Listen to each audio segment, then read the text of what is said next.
Welcome to the first episode of Ignite the Podcast.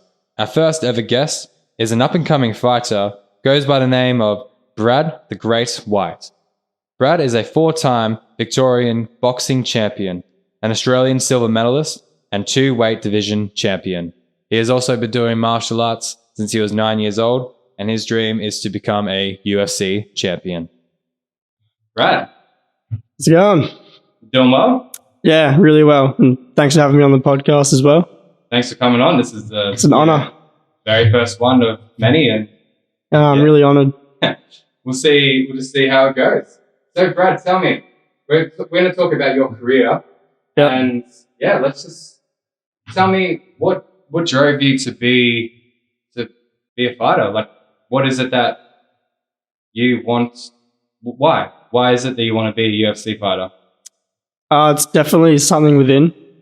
It's really hard to explain, but I think fighting is just in me. I'm meant to be a fighter. Always was meant to be a fighter. Could never really stick to any other sport. And yeah, I don't know. Just ever since I was a kid, always like sparring with my dad. Always wanted to wrestle with my mates. Just natural. It's always been me. So yeah, it's just the path I've decided to take. It's just stuck with me. Mm-hmm. Is it the lifestyle as well that entices you as well? Like not Yeah. really working 9 to 5, you're just sort of training every single day and Yeah, I'd say that. It's more like the path, the journey of it. Just that's how I see life in martial arts and MMA and all that. So, And what do you mean by that? like you said, I don't picture myself working or anything when I'm older than now. Mm-hmm. I picture myself fighting. Since a kid, I've pictured myself fighting. Like, from watching WWE, even though it's all acted and scripted, but WWE is pretty awesome though. yeah, I never really got into it, but just that was a start as well. WWE and like boxing and seeing like Bellator on TV at night time. Mm-hmm. It's always caught my eye. And yeah. So Runs in the blood, I suppose. Yes. Yeah. I've got people in the family that are all into martial arts and fighting, so it's definitely in our blood, 100%. And so what would be your favorite martial art out of them all?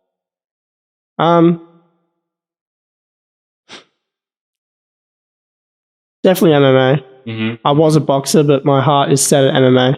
Why is that? More weapons, more I feel like ways to bring someone down? Complicated? it's more of a real fight. Mm-hmm. Like, you have all the abilities, whereas boxing and kickboxing, it's like an agreed, we can only do this, fight on this. But MMA is like everything. It's just fight till the winner. It's not about racking up points, it's about finishing your opponent. I feel like there's a lot more adversity in MMA. Mm-hmm. It's a lot more raw, pure, and just, badass. That it is. It is fucking badass.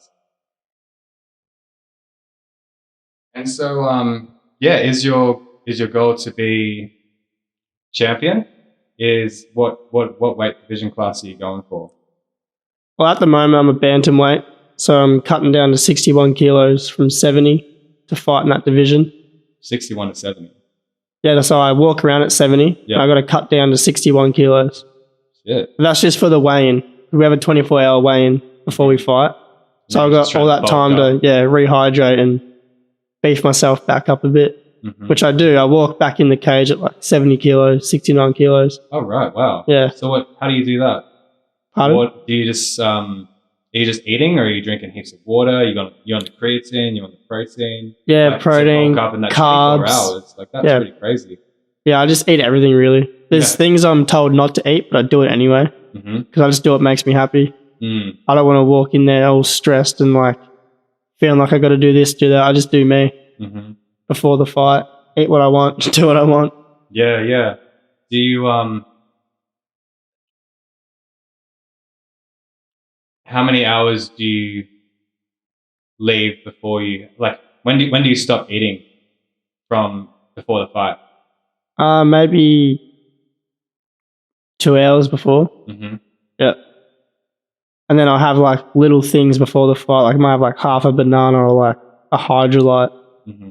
Just like, yeah, I don't like fighting on a full stomach. I don't think anyone would. Yeah, no. I think I'd rather an empty stomach, to be honest. Yeah, I want just something in my stomach. Mm. But you forget about that stuff when you're fighting anyway. You don't feel hungry in a fight. Like, Yeah, it's like your DNA just transforms. Like you just yeah, it does something to you. Like Yeah. you barely even feel any pain when you're Yeah. in a fight. Like, it's you know, just- all the adrenaline definitely helps. But So can what- also drain you as well if you let it get the best of you. So that's why you got to stay nice and composed and Mhm. in the fight. Oh yeah, when the adrenals are just like running through, you can only really take so much. Yeah. So what was the first time you fought like what when you were just about to walk into the ring? How was that? How was that for you? For my first fight, Mm. I wasn't even nervous. Yeah, Yeah, no, I feel like that's for everyone though. First fight, because you don't really know what you're in for, yeah, and like the excitement is something you haven't experienced. So it's like all this awesome feelings, and then you go in there, you fight. But from every fight after my first fight, it's been all nerves mm. because I experienced what it was like. I know how hard it is. I know what can happen. So it's like every fight feels the same. Doesn't matter the level of competition. Mm. To me, it feels the same. Yeah, right. So, but that first fight, man, awesome. Yeah, Yeah. was it boxing fight? My first fight was actually kickboxing. Yeah, right. Yeah, and I had a fight later that day on the same day in a You had boxing two fight. fights that day. Yeah. How old were you? 16. That's pretty extreme to do two fights in one day. I've had 4 fights in a day. I've had 2 title fights in a day. You're kidding me. Yeah. See, for some reason I thought like, Most of that was boxing though. You wouldn't do that in MMA. yeah, Yeah, no, not a chance. wow, that's pretty hardcore though, because that's just like whole. You know, you prep up for one fight, and then it's like you expect to have like that big rest afterwards. It's Yeah. not very common that you would just do a second. Yeah, I never Wow. really had that rest. Yeah, I'd fight one weekend, and my coach would be like, "Oh, we got another one next weekend." I'm like, "All right." And then the week after that, he's like, "Oh, you're going to Sydney next week." Like, just so he just like jumps yeah, just fights fight after fight, racking up experience. Well, that's Some would say it's not right. Some would. Mm. I know everyone has their opinion, but now I more take the break because MMA is a bit more injuries and mhm. a lot more high pace and extreme than boxing. That's for sure. Yeah, Because you add the wrestling and stuff, you just never know. Like a lot of guys injure themselves at training. You get more injuries at training than you do in the fight, yeah. leading up to the fight. I would Especially I would MMA. expect that. Yeah. When you're pushing your body to those limits. So, Mm. yeah, it gets pretty. If you were to do 4 fights in a day, though, like wouldn't the third or fourth fight just be like? Wouldn't your arms be like just tired? You sore? definitely feel it, that's for sure. Yeah. You get a break, you have a fight, a few fights will happen, you jump on again. Mhm. A few more fights will happen, jump on again. And what are you doing in between? You're eating, you're resting, you're doing some breathing, Yeah, just hanging Stretching. out, talking to my hanging mates. out, Yeah. talking with your mates. That's nice. You got a real like lax attitude to it. That's good. Yeah. Because like after the first fight, you win it. It's like, oh, it doesn't really matter. I've already won a fight today. I've already had a fight. Mm. Doing more than one's out of the ordinary. So it's like, I can't really be gutted if I lose, or I just see it as experience. Yeah. But nowadays, it's all about winning and leveling up, fighting better guys. So back then, it wasn't taken as serious. Mm-hmm. Mm-hmm. So Wow. How has the experience of becoming, amateur to semi-professional changed you? feels the same. Mm. Like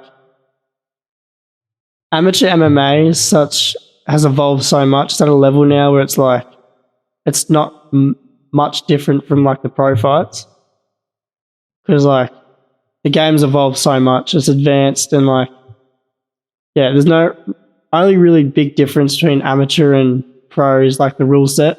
Mm-hmm. But the fighters, I've seen some amateur fighters that could flog some pros. Yeah. Like we right. got some guys down at our gym that I reckon could show some of the pros up in the amateur right. scene. Some of the guys in the amateur scene.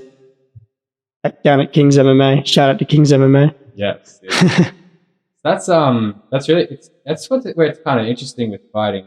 Like I always thought that, you know, even if you have like 10 years experience, that someone who has been doing it for 3 or 4 years could still give you a run for your money, because it's, you know, fighting is interesting like that. Like it is about the skill. Like you do need the skill, you need that fitness, but there's something with it, like, because, you know, if you compare to something like, I don't know, like something pretty technical, like, I'm not sure, maybe like basketball or soccer. Yeah. It's more of a team sport as well, but I look at fighting as something like you could just really like step into it, and depending on your personality and who you are, you may do really well just straight off the bat. Yeah. Like, do you find that to be common? Like, because some people are just kind of talented when it comes to it, eh? Yeah, there are some naturals. I've met a lot of naturals that just jump in there and they just kill it from day dot. Yeah. I was more of a slow starter. I was always had a lot of emotion going in there and like a lot of overthinking. But I've like overcome that, and now it's like, it's so hard to explain. It's like, I don't know, man. It's just crazy. Everything about it is just so crazy. Like I can't even put it into words. It's like it's one of those things you got to do to know. That makes sense. Yeah, that does. And so it gives you energy. It gives you vigor and passion when you. I feed a fight. I live off that feeling. Yeah. Just that facing adversity, like doing something even though you don't want to do it, but you do it anyway, and like that reward feeling afterwards. It's just it's amazing. Yeah. What's it like to lose? Have you lost? Oh yeah, I've lost plenty. Yeah. Yeah. What's that like in comparison to winning? To be honest, it's just as rewarding. Yeah. I believe. Why? You learn a lot from your losses and you learn a lot from your winnings. So nowadays when I lose, I don't really take it to heart. It's just, all right, on to the next one. But I've had fights where I've lost and I've gone out the back and cried and be a sook and moaned on about it. But you learn a lot from your losses, and I've learnt that through losing.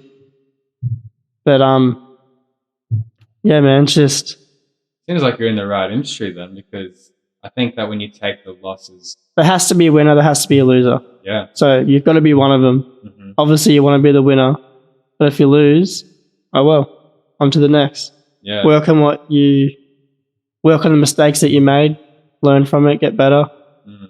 So can't win them all. What has been like the biggest mistakes that you've made throughout the journey? What was that? Like, so, yeah, in terms of like mistakes, what you were saying, like what has been like the few mistakes that you've sort of like tripped up on along the way with your journey? I would say my main mistake that has cost me some fights is not being active enough in the fight. Yep. So I'm a bit of too patient? Yeah, too patient. That's exactly it. So I'm a bit of a slow starter. I fire up in the later rounds. So that's why I feel like when I turn pro, it'll be in my favour, because it'll be 5-minute rounds. Because the amateur fights are all 3-minute rounds. Yeah. And being a slow starter, 3 minutes just isn't enough to fire up. So yeah, because you're trying to work out what the other person's all about. You're trying to get his. Yeah, I like to feel them out first, but I'm more now working on being the aggressor. Like I want to start finishing guys in the first round. I want to get in there, get out. I don't want to be fighting all 3 rounds. Like I want to be getting in there, because that's what people want to see. People want to see someone who can get in there, get the job done in a stylish way as well. Yeah. No one likes a boring fight. I've been in boring fights myself. There's been a few times I've won fights and I still wasn't happy after the fight because I felt like my performance wasn't what it could be. people are there to watch a show in the end. Eh? Yeah, and I've also lost fights due to being too patient. Mhm. And some fights you could argue that I won, but to the judges because they were like aggressing on me because I'm a counter fighter Mhm. originally, and I'd counter the whole fight. Like I'll just walk back, punch them as they're coming in, tag them, get out. But because they're being the aggressor, because you get scored on aggression as well. Yep. Like who's has more volume, walking the other person down, stuff like that. Mhm. So that's also costed me a few fights that I should have won, but I didn't. But I learnt from that. So Yeah. that's one there. But yeah. It's crazy.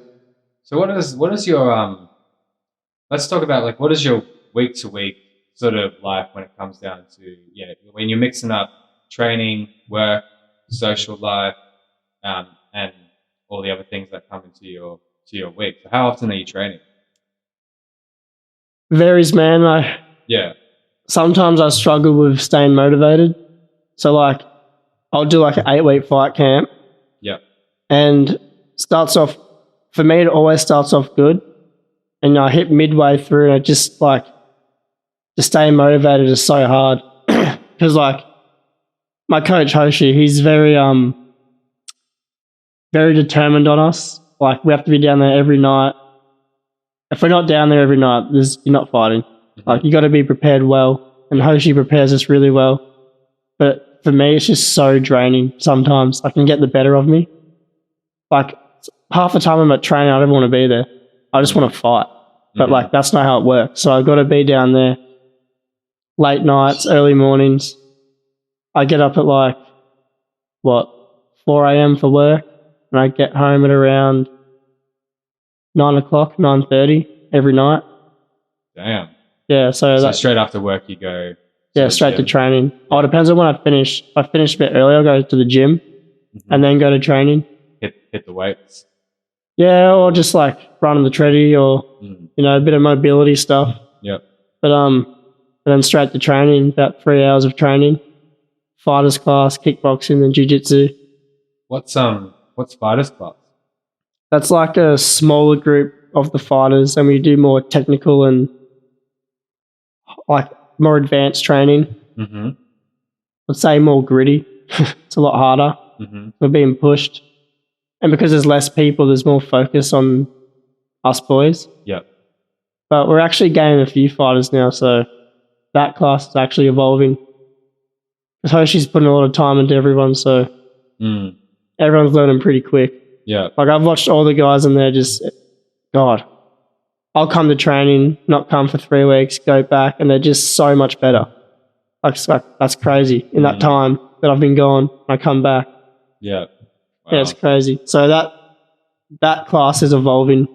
I reckon we're gonna have a pretty solid team pretty soon. Mm-hmm. So I'm really keen for that. That'll also motivate me to go down more. Mm. So that'll be good. And so after that you have kickboxing, then Muay Thai, or it just depends on the night. Fighters class, it changes. Mm. Like one day it could be wrestling, Yeah. then it could be just doing sparring, or it all changes. And But so you yeah. do that for an hour, and then Yeah. the other 2 hours is what? Yeah, then we have kickboxing for an hour. Yeah. But that changes. We have like a boxing week, clinch week, Ah, Muay Thai week, you do it in MMA weeks. base striking week. Wow, cool. Yeah, So it changes. And then we have jiu-jitsu at the end of the night. Mm-hmm. I feel like that's what drains me. The jiu-jitsu. Yeah, because I'm already like drained from all day at work, training, and then jiu-jitsu is like, because I'm so new to jiu-jitsu, it's hard to like enjoy it. Because I'm like a baby again, Yeah, like you're beginner learning again. that, I just get ragdolled, man. yeah. I definitely got the strength for it, but it's just, I don't know, it's one of those things, you got to do it for so long to get good at it. Mm-hmm. And yeah, I just got to keep sticking at it. Yeah, you need that. Yeah, you just need time, and Yeah. you'll progress. Man. Even when it feels like I won't get better, I know I am if I just keep going. Mm. As much as it feels like I'm not. I definitely have gotten better, 100%. Mm. Compared to when I started to now, I've definitely got an eye for it. That's for sure. Yeah, awesome. So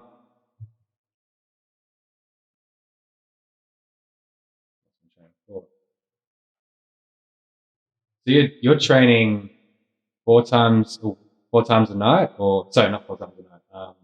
Like 4 nights a week, 5 nights a week, 5 nights a week. 5 nights a week, and then you have the It should be weekends off? 6 because I do training on Saturdays, but I usually do my PTs on Saturday. PTs. Yeah, with a guy down at Melbourne Muscle, Milos. Yeah, he's a killer. He kills me. What does he do with you? A lot of explosive mobility training, Yeah. like the battle ropes, smash ball, tire flipping, Yeah. explosive weight training. It's crazy. Mm. He's made a massive difference in like my fitness and composure and stuff. That'd be giving you a lot of power in those Yeah. punches as well. Yeah, I definitely Power felt. is so important for Yeah, I fighting. definitely felt it in my last fight. Like by the third round, I wasn't gassed. That's what made me realize, damn, I should be more of an aggressor because my cardio is good. Mhm. My cardio is good. Cardio is always something I overthink. Like, am I fit enough to fight? Mm. Which is also a reason why coming back to like being a counter fighter, Mhm. trying to exert my energy.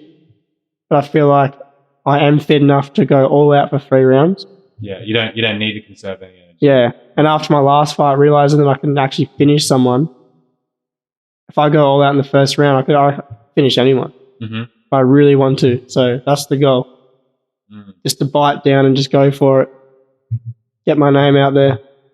Level up, fight better guys. Well, people love that. I mean, Yeah. remember like McGregor. And most of my weaponry is my hands. I love just throw hands. Mm-hmm. So your first martial art was boxing, yeah, or ninjutsu? Then Yeah, boxing. ninjutsu. But I was so young. I was like 9. Mm-hmm. I wouldn't say I took it serious, but it definitely plays a big part Mm. in like my martial art journey. Yeah. That's where it all started. Are you a fan of like Dutch kickboxing, Dutch boxing? I haven't really, They're pretty big on using their hands. I haven't really looked up on it. Mhm. I don't even watch boxing, man. I never have. Yeah. I've always been into UFC. Always just watching UFC. Yeah, even when I was a boxer, I'll be watching UFC. Yeah. Like, deep down, MMA has always been like my passion, Mm. 100%. But Well, you never really know what's going to happen. if I didn't start boxing, I don't think I would be where I am now in MMA. Why is that? My hands are dangerous. Mm-hmm. Yeah, Yeah. hands are really dangerous. I feel like anyway. Yeah. So, training down at boxing in Lilydale, that place, my old coach Nick broke me down, basically. Kind of like the army, broke me down, He's a turned pretty me. hardcore dude. Yeah, Nick's like, no mercy. Mm. Like, go hard or go home. Yeah. No bitching. Yeah. Nah, he's a good trainer. He definitely taught me a lot of life values, not just about boxing, but like just everything. Showed me the ways and helped me grow. So yeah, I'll forever be loyal to Nick, and Mm. even though I'm not trained under him, but yeah, no, he helped me a lot. That's how you know you got a good teacher. Yeah, You know, when they're not just teaching you about the martial art itself, they're teaching you about how to take that martial art and incorporate it into your whole life. yeah, and he was always making sure I wasn't getting into trouble. Not just me, like everyone. Yeah. Not that he assumed I was getting into trouble, but he's always just making sure I was down at the gym. If I wasn't there, he'd message me like, "Where are you?" Mhm. Like Holding things you like accountable. that. Things like that keep you on the rails. Like Yeah.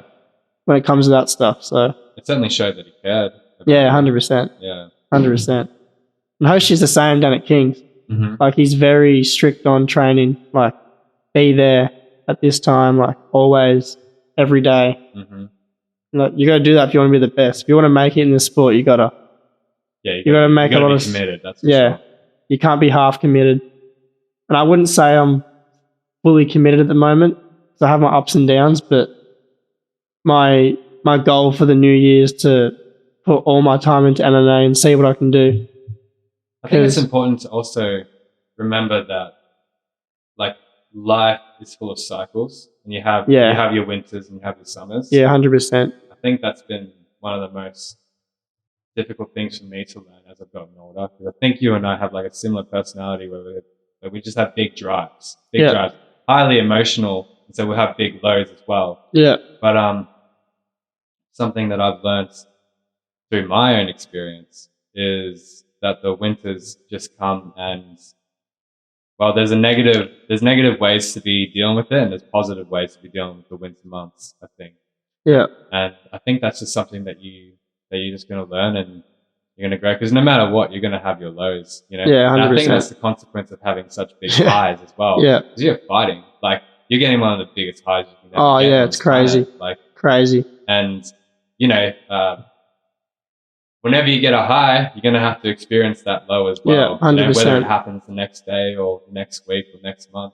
Like, and that's also just life, you know, something bad will just happen. And you got to know that's going to happen. Yeah. So I feel like me accepting those things, knowing all that has also helped. Like accepting what comes my way, not running from anything.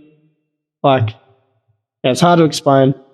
It's not a real, like, I don't know if I'll call it spiritual, but it's certainly a battlefield. I yeah, think. Like this, like, because I think half of like the problems happen inside the mind as well. yeah, And whether or not you think like, you know, demons are taking possession of you, or is it just like the outskirts of the realm, and you have like your winter and your summer months, and like they're going to make you switch into one mood or another. It's all a battlefield for your mind and your soul, and however you end up dealing with that is going to, well, I guess, dictate what your future is going to be. 100%. I agree. So with all this training and all this work, man, like, what do you put into your body? What's your nutrition like? You have to be eating a fuck ton to be maintaining energy and weight. At the moment, I haven't really got a diet, but I don't know. Diet's never really been a big part. I've only just started now with the MMA, with like all my dieting and stuff. When I was boxing, I did not have a fighter's diet. Like, I'd just eat reasonably healthy. I didn't have like a crazy plan or like any of that stuff. I just feel like I've got a lot of energy anyway. So you just have like the traditional sort of, just, I don't know, like just normal food sort of thing. You know, you eat your meat, you eat your vegetables, you have your cheese, you have your, you know, bloody coffee or whatever. Like, just kind of like old school, like, I guess you call it European diet. That's what I feel like anyways. More of my dieting's for the weight cut. For the weight loss. So like eating less but high nutritional value things. Will you be fasting when you're cutting, or is it more or less you're eating? No, it's like a slow cut. You diet out for a couple of weeks, slowly drop while training, and then in the week of the fight, you water load. And you know what water loading is? Basically, you're just drinking too much water. I'm so put off water. I cannot drink water after a fight. I drink everything but water. It's actually put me off water. It's horrible. I'm drinking like, I think last time was like Monday, Tuesday, Wednesday was like 7 liters. And Thursday was like 6. And then bloody Friday was 4. It was just so bad. I hate it. You'd be feeling so like gross too, like just all that water just like sitting in your belly, just going. Oh, dude, you piss every 2 minutes. Like the guys at work hate me. It's every 2 minutes. Like, I gotta piss. It's Are you horrible. having like salts with that? Some magnesium, potassium? Nah, sodium, so that's taking all that out of you. Oh, so you want to get out? Yeah. Fuck. So you feel like shit then? Yeah. Not having that salts in your body, man, would make you feel awful. Nah. So the day of the weigh-in, you're absolutely just drained. Wow. And on the day of the weigh-in, that's like the last day you cut. So that's like the extreme day. So I go to my coach's house, sit in the bath for like 20 minutes under hot water, neck deep, just sweating all the rest out. Get out of the bath. You wrap me up in like towels and like blankets, sleeping bags, lay there on the ground. And you just sweat. Yeah, I'm just dehydrated as fuck. Just absolutely. I've got photos of me laying on the ground, can't even get up. My underwear's on backwards. My mate Matt had to hold my phone for me. Like, I didn't have the strength to pick up my phone. Like, it's crazy. But then you have cuts where, oh, sorry, that was my cut before my last cut. My last cut, I was full of energy, man. Made weight, cut it all. I was shadow boxing. I was bouncing around. Like, I feel like it's all mental as well. feel like if you go into the cup thinking, oh, this is going to be shit, it's going to be shit. But if you just accept it, like, oh, I've got to do this if I want to fight, then it's not as bad. I feel. It's all that mind battle thing again. Yeah. Yeah. Everything's mind. Fighting is definitely like, how would I put it? 90% mental, 10% physical. Damn. Yeah. See, a lot of people would be surprised by that. Yeah. Because a lot of people are like, oh no, you just have to train like a madman all the time. But Well, really, that's the thing. You can be fit as fuck. You can be doing CrossFit every day. Be crazy fit, the fittest you can be, and then you wrestle with someone for 30 seconds and you're stuck. Like, fighting is just, it's different. It's a different type of fitness, and the only way to get good at it is to fight. You can do all the training you want. That's not going to make you a good fighter. You got to fight to be good. Like, yeah, that's why I like when I'm doing kickboxing, my Raph, he emphasizes on sparring pretty much every single lesson. Sparring's important. Yeah, because you're learning all these combinations and you're doing all the technique, but like you said, the only way to get good at fighting is to actually fight. Yeah, and like with pad holding, a lot of guys can look good on the pads. I've seen guys that look like absolute killers on the bag, on the pads, and they jump in the ring and they're not what they are hitting the bag. Like, it's a different thing. Yeah, like you need everything, but I think you can gain a lot just by just jumping in the ring and just fighting. Yeah. That's how I learned. I did boxing, like when I came back to boxing after my big break, when I was like 16, I think it was 4 weeks in, I had my first fight. 4 weeks in, just jumped in there, won my first fight. Say that again. 4 weeks. So you just started boxing, and then 4 weeks later you had a fight. Yeah. Damn. Yeah. You must have been keen. Yeah, I was. Yeah. Yeah. and I won it, and then after that, I lost my next 5 fights. Yeah, really? Yeah. Wow. That would have been pretty interesting to be dealing with. You're like 4 weeks in, you're like, I almost quit because I thought I was shit. But I think it's because I didn't have enough, I don't know, hard-based things in my life. So like when I started bricklaying, getting yelled at every day, lifting bricks all day, like I feel like that changed me a bit. I put a bit more of like aggression in me. Yeah. And then I was getting like pissed off every day, going to boxing, smashing it out. Then I had my first amateur fight and I won. Dominated. Absolutely dominated. So I feel like I just didn't have like that push.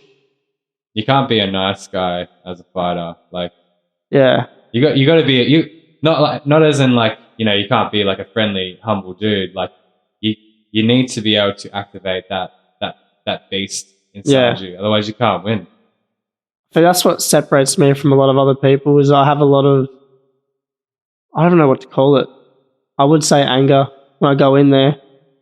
But like, I just want to like hurt people. Oh yeah. I totally get that. Like a lot of guys are there to compete and like for the sport of MMA, but I'm just there because I'm allowed to hurt you legally. Yeah. I just love it. I don't know what it is. I can't go on street fight. I'll get in trouble. I'll get kicked out of the gym. I've been in trouble once for street fighting. I learned from that. So yeah, if I can go somewhere where I can fight and feel that adrenaline rush and be glorified for it, I'm going to do it. This is something really interesting about in modern times, man, because, it used to be very embraced in our old culture where, you could be a warrior, you could be a hunter, like, and that was like the 2 main things that men like to do besides the trades. And I think certain people are just wired for aggression and fighting. And something that I think our culture lacks is the ability to provide a space where men that are wired that way, or even women, that they can just embrace who they really are, And I think when you get that out of you, when you get that beast and you allow it to unleash, you always come out like a nicer, friendlier person because that beast is always going to be inside you. And the only way to deal with that, I think, is to bring it out in a Yeah, 100%. controlled way. Like the idea that I even find it ridiculous that you can get into trouble for, like, it's obviously different as like a professional, but you can still get in trouble for fighting someone on the street, even if you're just at a pub. Yeah. The police will jump in, get in the middle of it, Yeah. stop it. They'll beat the shit out of you and then Yeah. chuck you in the cell. You know what I think is a better way to deal with that? Because you're never going to stop people fighting each other. I think the best way is to get the police officer to be the referee. You know what I mean? And so have it be where, no one else is jumping in, right? But just make it a one-on-one thing. And if it's a group against group, like, organize it. Yeah. You know what I mean? Because what else are you That going would to do? be sick. What else are you going to do? You might. I feel like more fights would break out though. It Knowing might- that no one's going to stop them or... You reckon? Yeah, I feel like maybe. I think it could become a lot I'm more not against it though. I'd open. love that. I I'd just think so it's a love more that. mature way of dealing with society. I mean, because you're always going to have those people. And you know what is funny? This is what has happened to, men. Like, when you just suppress men like that and you tell them from the day they're born, no, don't feel anger. Don't be aggressive. Always be a nice guy. If you don't have anything nice to say, don't say anything at all.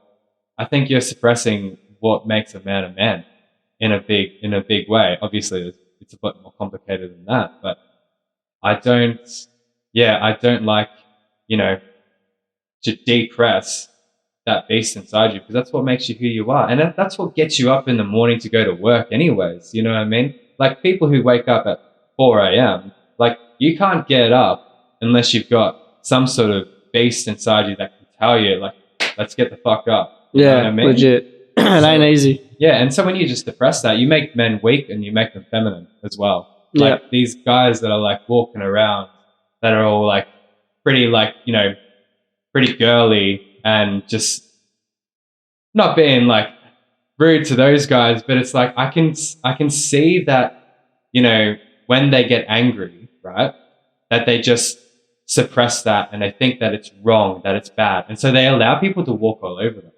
And well, that's not good for any individual. That's also not good for the other person who's trying to walk all over this person, because then that person's not going to get the lesson that they need for being a dick. You know what I mean? So no, I think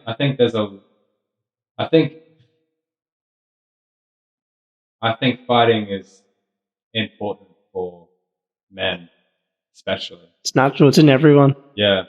I mean, I think I posted something like last year or something, like, that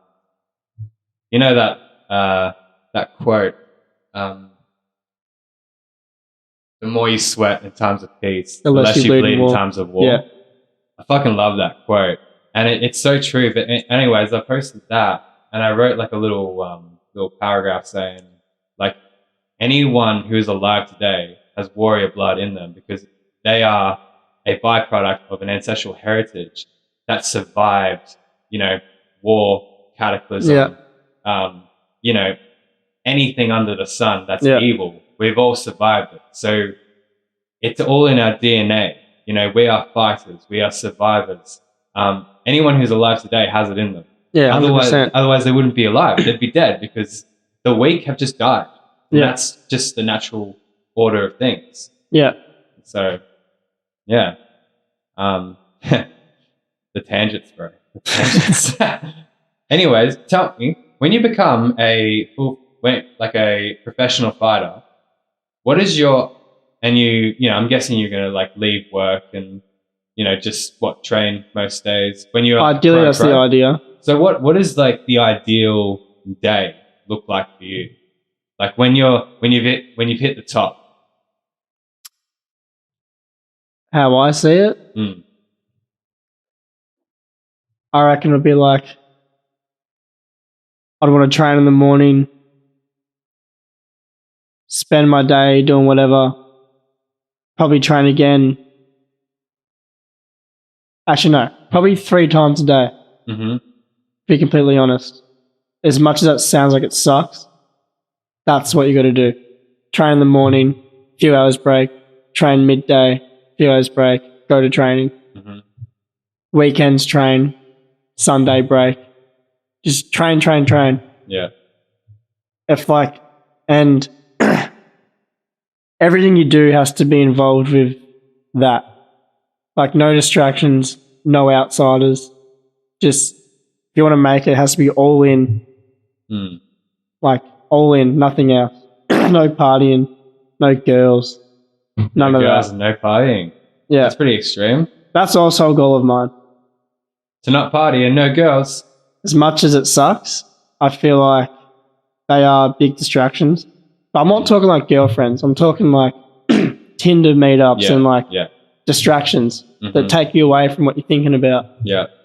I feel like if I can take away those two things, not that I do meet up with Tinder girls. I don't think I've ever Probably met don't up. even have that time, bro. Yeah, I don't think I've ever met up with someone on Tinder, to be honest. Mm. I don't think so. It's not the best way to meet them, I find. Anyways. And with the ones that you meet, they tend There's a to whole be bit stereotype shallow. behind the whole Tinder. Mm. I feel like, Mhm. I don't know. It's a lot better to meet them in person Yeah, I feel that. and to have it be just like an organic. Everything's just natural social thing. media now. Oh, yeah. Tell me Like- about it. Yeah, no one, like, you message someone, they just assume you're trying to get something out of them. So it's hard to meet people. Mm. And because everything's based on social media now, people struggle to meet people in person Yeah. because it's just completely not like how it used to be. Mhm. Even I struggle. I would find it hard to go up and just talk to a girl. Oh, yeah. So much easier to just message her. Like, So much easier to jump in the ring and just fight with someone, eh? Like- yeah, legit. The power that women have, man. Oh, they run the world. Yeah. Shout out to the women. Yeah. So that's the ideal. So that's the ideal day. No partying. No, just have like a wife, sort of thing. I'm not saying that I'm going to be looking for one, but when I was saying girls are distractions, I'm not saying like if you have a girlfriend, she's a distraction. I mean like going out of your way to go see girls or like being late to training because you went and saw a girl or just things like that. Staying up late because you were with a girl. That takes up a lot of time. Yeah, like not Yeah. getting your sleep. So I want to make really big changes in 2023 Hmm. because as I said earlier, time's ticking. Like before you know it, it can just be snatched. So Yeah. someone else can take my dream. Like Mhm. there's a lot of guys out there that want the same dream. So I just got to make sure I'm putting in the work, dedicating myself to be the best, and yeah, take them all out. Yeah, bro. Wow. I love that, man. So what have been like the like what is your favorite fighter or top 3 fighters of all time and why? I'm gonna have to be a bit of a generic right now and say Conor McGregor. You can't help but love him though. Like, Yeah, is it the showmanship or is it actual his like the way he fights? it was just how his confidence, Yeah. the way he came up. It's crazy. Like that's what made me again step up my fighting. Watching Conor McGregor, Mm-hmm. Mm-hmm. oh man, I wouldn't say I love him like I used to, but I used to be obsessed with Conor. I even started fighting like him, Yeah. started copying his style, and Yeah. and being a counter fighter. Connor's a counter fighter. Just drove me so hard. Mm-hmm.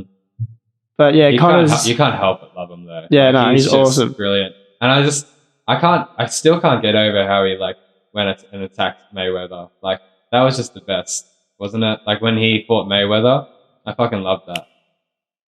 You mean attack him on the bus? No. Oh, Attack him on the bus. Oh no, he attacked someone else as well. Oh, okay, Khabib, right. he fucking. No, I just mean like he like jumped in the ring with him. Oh yeah, no. Had the balls to fight one of the greatest boxers of all time. Well, I feel like doing boxing MMA, I feel like MMA is a lot more of a raw, scarier, like deep feeling behind it. Stepping in the cage, it's a lot more like I don't know how to Pretty put airy, it. isn't it? Yeah, boxing like feels more of like a sport. Mm. MMA to me doesn't feel like a sport. It's legit gladiators, Yeah. like the Colosseum. That's what it feels like. Mhm. Like it's just so much more. I feel like there's so much more meaning behind it. Mm. And yeah, so for Conor to go from MMA to boxing, I feel like it wouldn't be that hard. Like Mhm. mentally on you, I wouldn't be like scary or it's just punching. Connor's Yeah. used to get an elbow in the head, knee in the stomach, like slammed, all that stuff. Well, he did very well. Oh yeah, he did very He did well. very well. He got Mayweather with a couple of really good hits. I feel in the like- first 5 rounds. Because Mayweather's a cardio freak. So that's I feel like he had a lot of that over Connor. But I feel like if Connor's cardio was like Mayweather's, I feel like he could beat it. Mm. He's just so like Mayweather was like having trouble dealing with Connor's stance and his style. Like he didn't know what to do because he fights the same style. Mm-hmm. Most boxers are like they're all similar, but every MMA fighter they all have their own style. Mm. Like you don't see many MMA fighters that fight the same. They all move different. Some move weird. Like Mm. so much more dynamic. That's in MMA. that's why I like UFC as well. Like you just have so much room for creativity. Yeah, 100%. Mhm. Such a crazy game. Mm. Like crazy game to be in. You have to be a little bit twisted. to Jump in. Yeah. That's think you can't I jump in feel like- without being twisted. Yeah, no, 100%. Mm. I definitely agree with that. I'd say I'm definitely in that category of the twisted when it comes to violence. Yeah, I can see that in you. Like we've Yeah. sparred a few times, and like I can see like the cheeky little grins come out of you. You're like, oh, I love it, man. That demon's just like sitting there, like, oh, Yeah, I yes. love it. Yeah, it's fucking fun. So yeah, top 3 fighters. Oh yeah, back to that. So yeah, it was Connor. I'd say it's hard because like I'm thinking of like the old fighters and I'm thinking of today's fighters. Mm. But we'll go Connor, Alex Volkanovski, featherweight champion, also an Aussie. Oh yeah, nice. And What's it about him that you like? again, his confidence. Yeah. He's a bloody warhorse, man. There's no stopping him. He Mm. goes all out, all 5 rounds, unless he finishes you. hmm And yeah, and he's an Aussie. It's good seeing guys from Australia like bring Australia up and Yeah, I feel like you don't see a lot of Aussies. Well, I don't. we have anyways. he's featherweight champion of the world, Aussie, an Australian UFC champion. Like that's sick. Yeah. Wow. Like it's hard. Mm. It's hard to get. Have you seen that? I don't know if he was Aussie or New Zealand. Did you see? He's like a big black dude, and he did a shoey just after. Oh, Bam Bam tied to Ivasa. Yeah, Yeah, yeah. yeah, Aboriginal guy. Fucking, he's my favorite at the moment, man. Like, You know, Bam Bam's sick. he's just so like. As soon as I saw that shoey, I was like, "Wow, I actually love you." He made me feel proud. You know, Bam Who Bam's else sick. has the balls to fucking do that? You know? I feel like I fall into the same category as him. He just comes to fight. He loves to fight. yeah, Like, Yeah. like obviously you want to win, but at the end of the day, you're there to fight. Mhm. Like, yeah, it's crazy. I love it. yeah. Bam Bam was awesome. So yes, so after the second one, Volkanovski. Volkanovski, I would say Michael Chandler. Michael Chandler. And what's Yeah. it about him that you like? His work ethic, like his training. I've actually, my PT, we've worked around his training, all CrossFit, mobility, explosiveness.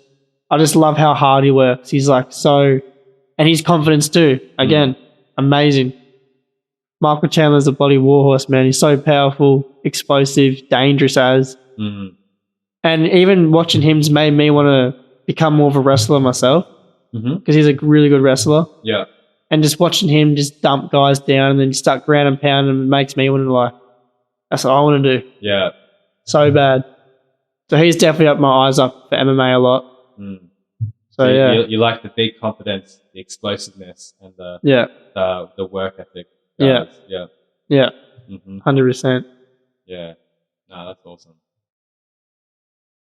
And so, yeah, you were talking about Kings earlier. So tell me, yeah, where are you training now? Tell me what that's like. Tell me about your trainer as well.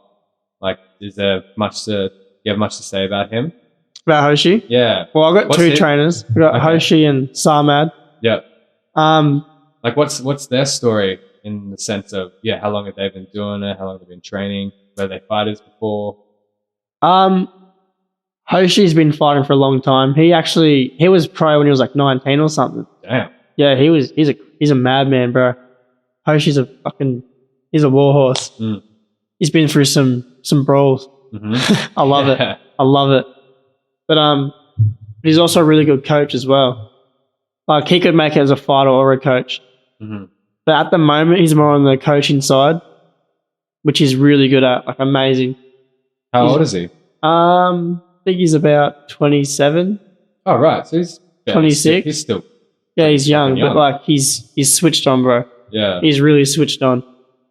Like business wise and just training wise. He Mm. knows what he's doing, 100%. I like that name, Kings. As well. Yeah, Kings MMA. I like that. Yeah. And Sarmad, he's an up and coming fighter. He's killing it at the moment. He's just made his transition to MMA. Well, he was an amateur, but he was also like a pro Muay Thai fighter and all that Mm. while doing amateur MMA, but now he's pro MMA. He actually just had a fight in Thailand when I was over there. Oh, really? Yeah, I think he... So you went with him? No, I didn't go with him. I went with a different gym, but he was just over there training. And he had a Muay Thai fight. He won second round leg kick, TKO. Nice. And he actually called that. Like he... Did he? Yeah, That's he the called best it. It's the best when you Yeah. call it. Like, that's awesome. Nah, that's sick. Second. But yeah, he's killing it at the moment. He's definitely a name to look out for. And he's a humble guy as well. Like him and Hoshi, both humble as. I think but that's killers. so common among fighters. Like, well, at least like good ones, anyways. Like, I Yeah. find that fighters are just the best kind of people. Yeah, You know? the most calm people as well. Yeah. Well, they have that beast, but it's all just I reckon a footy It's all player tame. has more arrogance than a fucking fighter. oath, mate. Fucking oath. Yeah. Well, like, and yeah, they're just they don't have to deal with getting punched in the face and really feeling like a proper loss. You Yeah. know? Like, I think that's what makes fighters so humble is the fact that if you have like a off day or even just you find someone, there's always going to be someone better than you just around the corner. And Yeah. I think that can make you just really, And even really when you go humble. to training, you can tell subconsciously who's better and who's not Mhm. than you. Yeah. And I'll admit it, there's a few guys in my gym that I'm not quite up to their level Yeah. in certain areas, like the wrestling, and like that's humbled me. Like, does that make sense? Like, Oh yeah, absolutely. Because so what you got? Yeah, you obviously got really good hands, and you've seen like all these guys in the wrestling, and you're like, damn, like they're like better don't get than me wrong, at they all that. got good hands too. Like some of them, one of our boys, Mark, bro, probably hit Mark twice the whole time I've been at Kings. Shit, Just can't touch the man. that's sick. And he's just like tapping me and kicking me like it's nothing. And that just does not make sense to me. hmm Like sometimes it makes me feel like I need to be a lot better. hmm But I don't know, it doesn't take away my drive or anything. Because I deal with guys like Mark and like all these other guys at training and Brad, another Brad at training, Yeah. purple belt jiu-jitsu. I deal with these guys and then I get in the cage and it's just like no one I fight is going to be like these guys. hmm No one yet. All the best competition I'm looking at is at Kings. Yeah, right. Like, I don't look at anyone outside my gym and see more of a threat than the guys I'm training with. That means you're in a good spot. Yeah. Yeah. Like, and they're all good at different things. hmm So it's good. There's like, it is a proper mixed martial arts gym. Yeah. Like, not everyone's just good at one thing. They're good at everything. Yeah.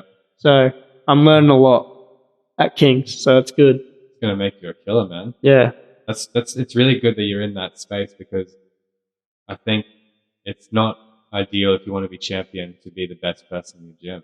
Yeah. You know, like Yeah. obviously when you're champion, you're gonna be like the best person in the gym, I suppose. But even then, like even then, because you have champions who have their sparring partners and they're just as good as them. Yeah. You know, like Yeah, 100%. yeah, But I feel like the fight and training are two separate things. mm, Like some guys can be killers at training, killer all day, beat up everyone. Comes to the fight, they crumble from like the Yeah. pressure and like just everything, the adversity. I'm the opposite. I like at training, I'm always like, I feel like I'm not at my best. But as soon as I get in that bloody cage, I'm just, none of that matters. It's just like, I feel like I'm even better. I feel like, yeah, it's hard to explain. Again, it's one of those things you can't really explain it, but it's just in you. yeah, Mm. 100%. You almost can't really train that, eh? Like, Yeah, nah. you can't. It's hard. I mean, maybe you could, but I would imagine that it'd be very hard to train someone to be good once it's actually fight day. Yeah, yeah, That's just like a talent thing. yeah. Yeah. Nah, for sure. Mhm. But yeah, when I get in there, it's like my camp could be really shit. Like I'll say it like this: the shit of my camp is like getting beat up, ragdolled, losing all the time in the gym. I feel like the better my fight's gonna be. Mm. So I don't get that butt hurt when I'm just like losing or getting subbed every day in jiu-jitsu, because I know all that's gonna come into play when I'm in the fight. Mm. I've let it happen that many times in the gym. I cannot let it happen in the fight. Like it's only one night that matters. Mhm. I can do it. So like, It's cool that you understand how you work as well. yeah, You understand that if you lose in training, that's not going to affect the fight day. no. That's got to be pretty good closure. It's a good thing. It just shows I need to work harder Mm. and like change a few things. But yeah, exactly what you just said. Mhm. 100%. Tell me about Thailand. You just came back from Thailand. Is it the second time you've been there? Yeah, second. Second time. And that was good. It was like, What gym did you go to? I went to Unit 27. It's like a CrossFit gym. Mhm. That was awesome. I actually love that. And I think it was Ratatai Muay Thai, I Mhm. think. And there was another one, but I can't remember the name. Real Thai, strong Thai name. Yeah. But yeah, it was awesome, man. It was a good little getaway. I felt like I needed it. Mm. I wasn't so much there for like strict training, but just like for the mind, it was just good. Just being away, like being by myself, and yeah, it was good. Having a nice holiday. Yeah, it really cleared out my mind a lot Mhm. being there, and just being around like good people and stuff. It was awesome. Mm.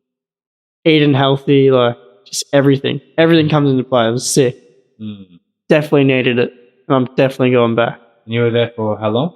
Just for a week. Yeah, right. And even that week was like a week there was like 100 good days here. Mhm. Mhm. Like it was so, and it's real spiritual there. Mhm. Like the energy there is insane, and just the people, like they're so happy. They're pretty religious though, are they not? Yeah, Mhm. yeah, really religious. I don't fully understand their culture, but I'm like slowly learning, Mhm. and it's pretty awesome. Mm. Like it's pretty sick. I like that spiritual aspect. That's something that we just miss out in the West, I think.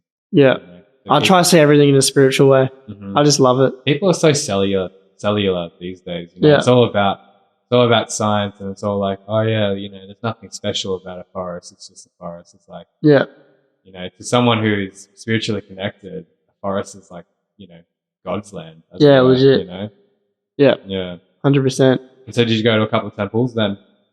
I went to the big Buddha temple. I Mhm. ran up it. That was a killer. How many steps? God knows, Yeah, a lot. it's a few k's up. Yeah, I think it's like maybe 4K.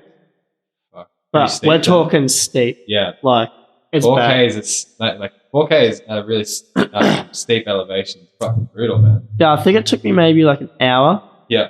or an hour and a half. But you know Tim Zoo, the boxer Tim Zoo? Mm. I got told that he ran it in 17 minutes. Ah. And that made me think like, holy crap, there is actually levels to this shit. Like I thought I was fit. Damn. 17 minutes. He must have been like going at it like 80, 90% the whole time. Yeah, he Like, switched on. You can tell like that is, You have to be fucking a quick runner. yeah. And he's bigger than me. Yeah. Like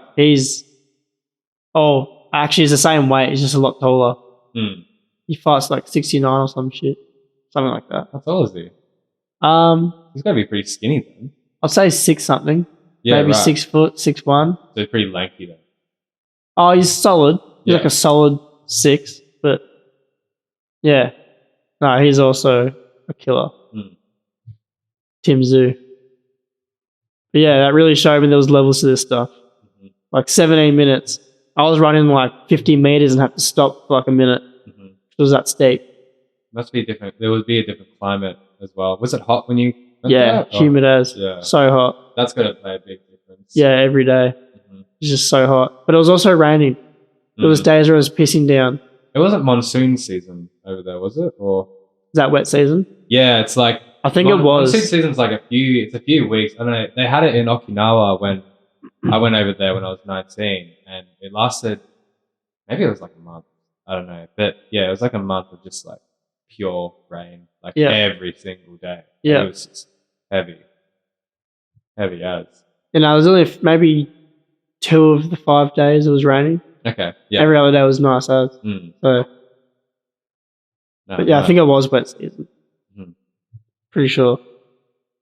And so how big was this Buddha? Oh, it's massive, man. Yeah? It's like don't know how you can see the tower on St. Leonard Yeah. just from like in town and stuff. Mm-hmm. It's like that, but it's a big Buddha. Like it's pretty big. So it's fucking massive. Yeah, like you can see it from like where we're staying, like the mountains and like this Wow. little Buddha that was ages away. It's pretty sick. That's beautiful. And so is it got like a lot of nature around like where you were? Like is there a lot of trees? Like, Yeah. What I'm picturing now is just like it's like Yeah, when I was beautiful riding up the space. hill, I came across 2 elephants. Shit. Yeah. What, like people like riding them or were they No one was riding them, but there's just 2 guys with them just standing there on Damn. the side of the road, 2 elephants. that must have been cool. Yeah. And like Wow. a lot of wild dogs. Yeah. Like they're harmless, Mm-hmm. but still like intimidating. So Yeah. you're in a place that you're not from and just, Yeah, you know not to go near them and there's Monkey Mountain. when So- there's a whole bunch of monkeys. Yeah. there. That's so interesting. Yeah, it's Yeah, crazy. It's wow. a different world over there. Mhm. Very different world. Yeah, that's awesome. And so did you do much sparring and training? I actually only sparred 1 day that we're there. Mm-hmm. And was that like was an like- hour or 2 hours? It was like 3 rounds of sparring. Oh, nice. Yeah, I did hardly no sparring. Mm. They're not really big on sparring over there. Like they do, but they don't do any hard sparring. Yeah, but it's all like soft touch sparring, yeah? Yeah, kinda, yeah. Yeah. They do a lot of that, do they not? Yeah. Or is it, Yeah. But it's mainly just the training, yeah, mainly for them. From what I've seen anyway. yeah. But I know they don't do a lot of hard sparring. Not like the sparring we do back here. How often are you hard sparring? Fridays. Mm-hmm. Hoshi's made it Fridays now. What's the difference between hard sparring and fighting? Well, I mean, yeah. Well, basically the same thing. It's just, I know, getting hit, conditioning, Mm-hmm. just knowing what it's like. You hit it as hard as you could, hard as you would in a fight. See, it's hard because, like, there's something that just holds you back Yeah. when you're sparring. I don't know what it is. It's like uncontrollable. You just can't. Like, I've hit guys hard and I've been hit real hard, Mm. but it's just not the same as it is in a fight. Yeah. Because I think in a fight, subconsciously you have that drive to hurt them. Mhm. Like, but you don't have that in sparring. Yeah, when you're sparring, you're trying to hit them. You're not trying to hurt them. 'Cause Yeah. they're your Well, mates sometimes. sometimes. Depends on who you're sparring. Yeah, Some guys like to go hard. I like to go hard. yeah.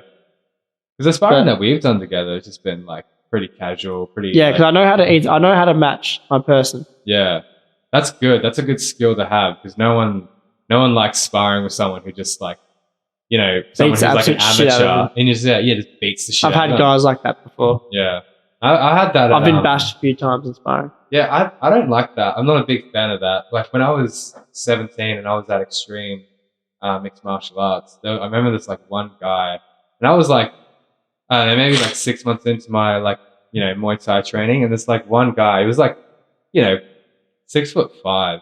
He was fucking big, kind of like a big belly dude. Yeah. But he just, like, I'm pretty like playful when I spar. Like I never really try to, like I'm not a fighter, and like I definitely could be, but like I like to just, I like to play. You know what I mean? I like to hit them, but I'm never like, I'm like you. I don't want to hurt them. Yeah.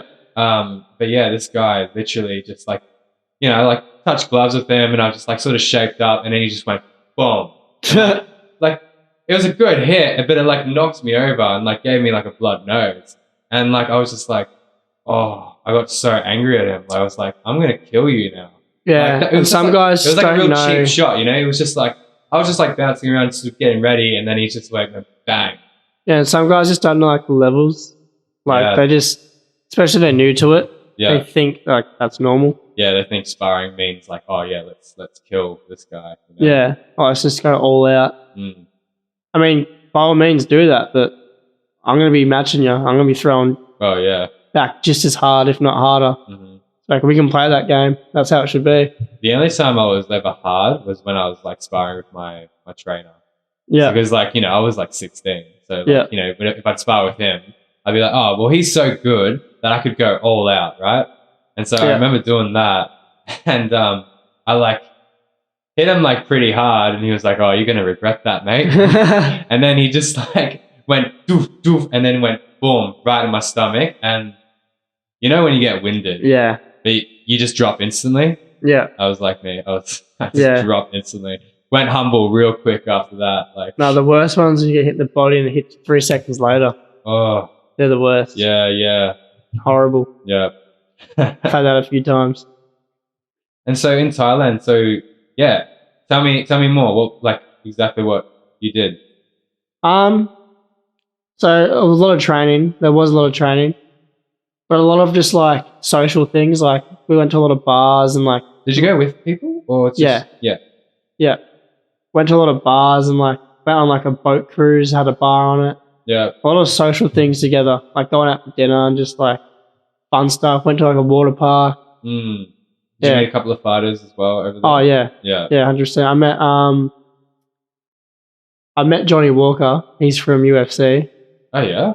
Yeah, he's a big guy, scary guy. Wait, did you post you and him on Instagram? See that guy? Maybe on my story. Yeah. I don't think I posted him though. But I met a few fighters from one championship. I met a lot of pro Muay Thai fighters. But yeah, there's a lot of guys there. Like Darren Till, he's about to fight this weekend on UFC. He was there in Thailand when I was there. Didn't meet him, but he was there. Wow. Yeah, there's a lot of really high up fighters that train in Thailand, Mhm. even live in Thailand. So I feel like- it'd be good to stay there. I mean, Yeah, that's what I mean. That's what whole I'm doing culture next is year. immense. I feel like for me, that's probably the right place to be. Mm. Surrounding myself with people with the same like goals and stuff. Yeah. So there's like no distractions. Everyone's doing the same thing. Like, you can only learn, you can only level up. Well, Like, everyone has you the can only same- spiral up. There's no down. Yeah. So that's definitely a goal in mind, to go to Thailand for like a month, hmm train every day, come back, dominate, Yeah. do it again. Yeah. What does your trainer say about that? Like he's keen on you going over there. Oh yeah, he wouldn't mind. He'd be all for it. Yeah. Just go to Thailand. Yeah. He'd say. I'll probably do it like, I'd organise it to be like at the start of my camp or just before a camp. Ah, So I go to Thailand, come back, start my fight camp straight away. Yeah. Good little head start. Train my ass off and just absolutely dominate. Mm. And with the camps, so you were saying the 8 weeks, 8 to 10 weeks, or depends. Yeah, I liked between 6 and 10. Yeah. I feel like is a good fight camp. But even longer can be better. Depends on depends on your mental strength, how long you can take. Mm. Like, I know a few guys had like 12-week, 13-week fight camps. Yeah. Like- What does that look like in comparison to just regular training throughout the year? More strict, more focused on you. Mhm. Are you training a lot more, or Yeah, a lot more. yeah? Are you taking time off work when you're in fight camp, or are you still working 5 days a week with your psycho? I'll probably, for the first couple of weeks, I work 5 days. Yep. Maybe a couple of weeks out from my fight, I will work maybe 3 days a week, just so I'm not burning myself out. Mm.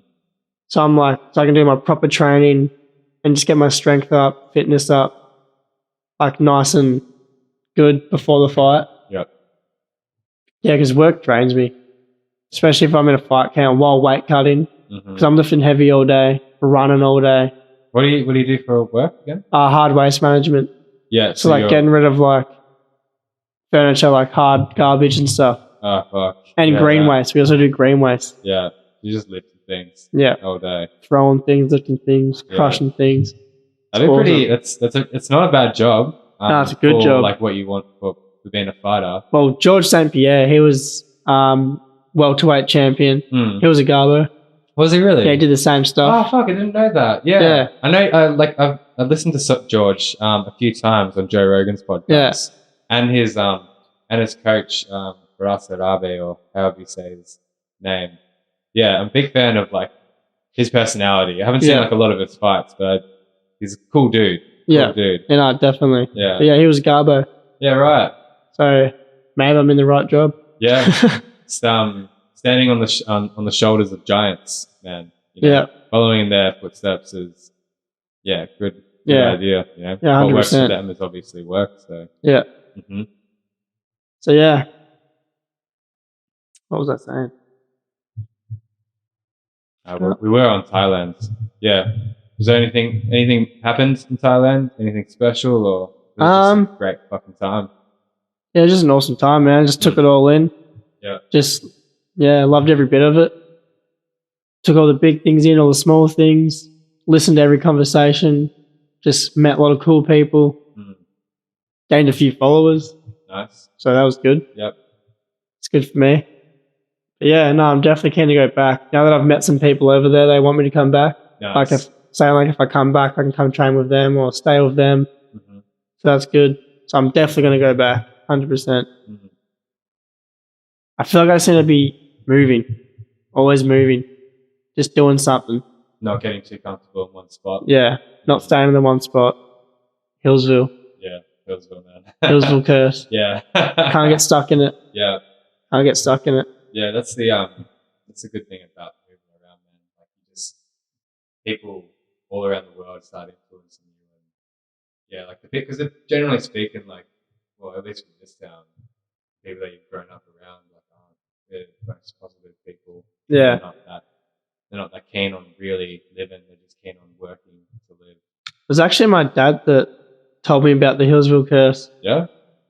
He said when he was younger, there was a lot of guys that could have made it in footy and stuff. They fell into like the party life and like the Hillsville curse. And he says today they're still doing the same shit that they were 20 years ago. Damn. Still doing the same shit. Yeah. Living the same life. Doing nothing. So I did not want to fall into that. Yeah.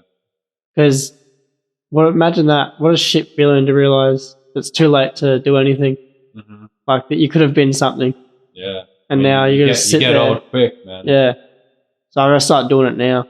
Mm-hmm. Now's the time. I've hit my prime years. Yeah, I'm only 22, so.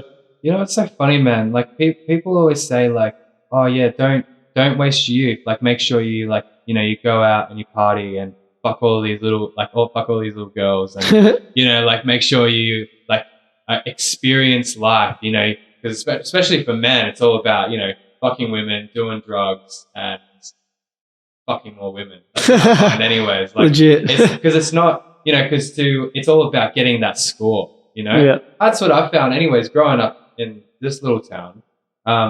It's always like, oh yeah, like, you fucked that lady that weekend, like, and it's all just like trying to keep score, but you end up, and you're like, even your parents, or, well, depending on the parents you have, but like, just the general culture, it's just all about getting drunk, partying, living that like American Pie lifestyle. Yeah.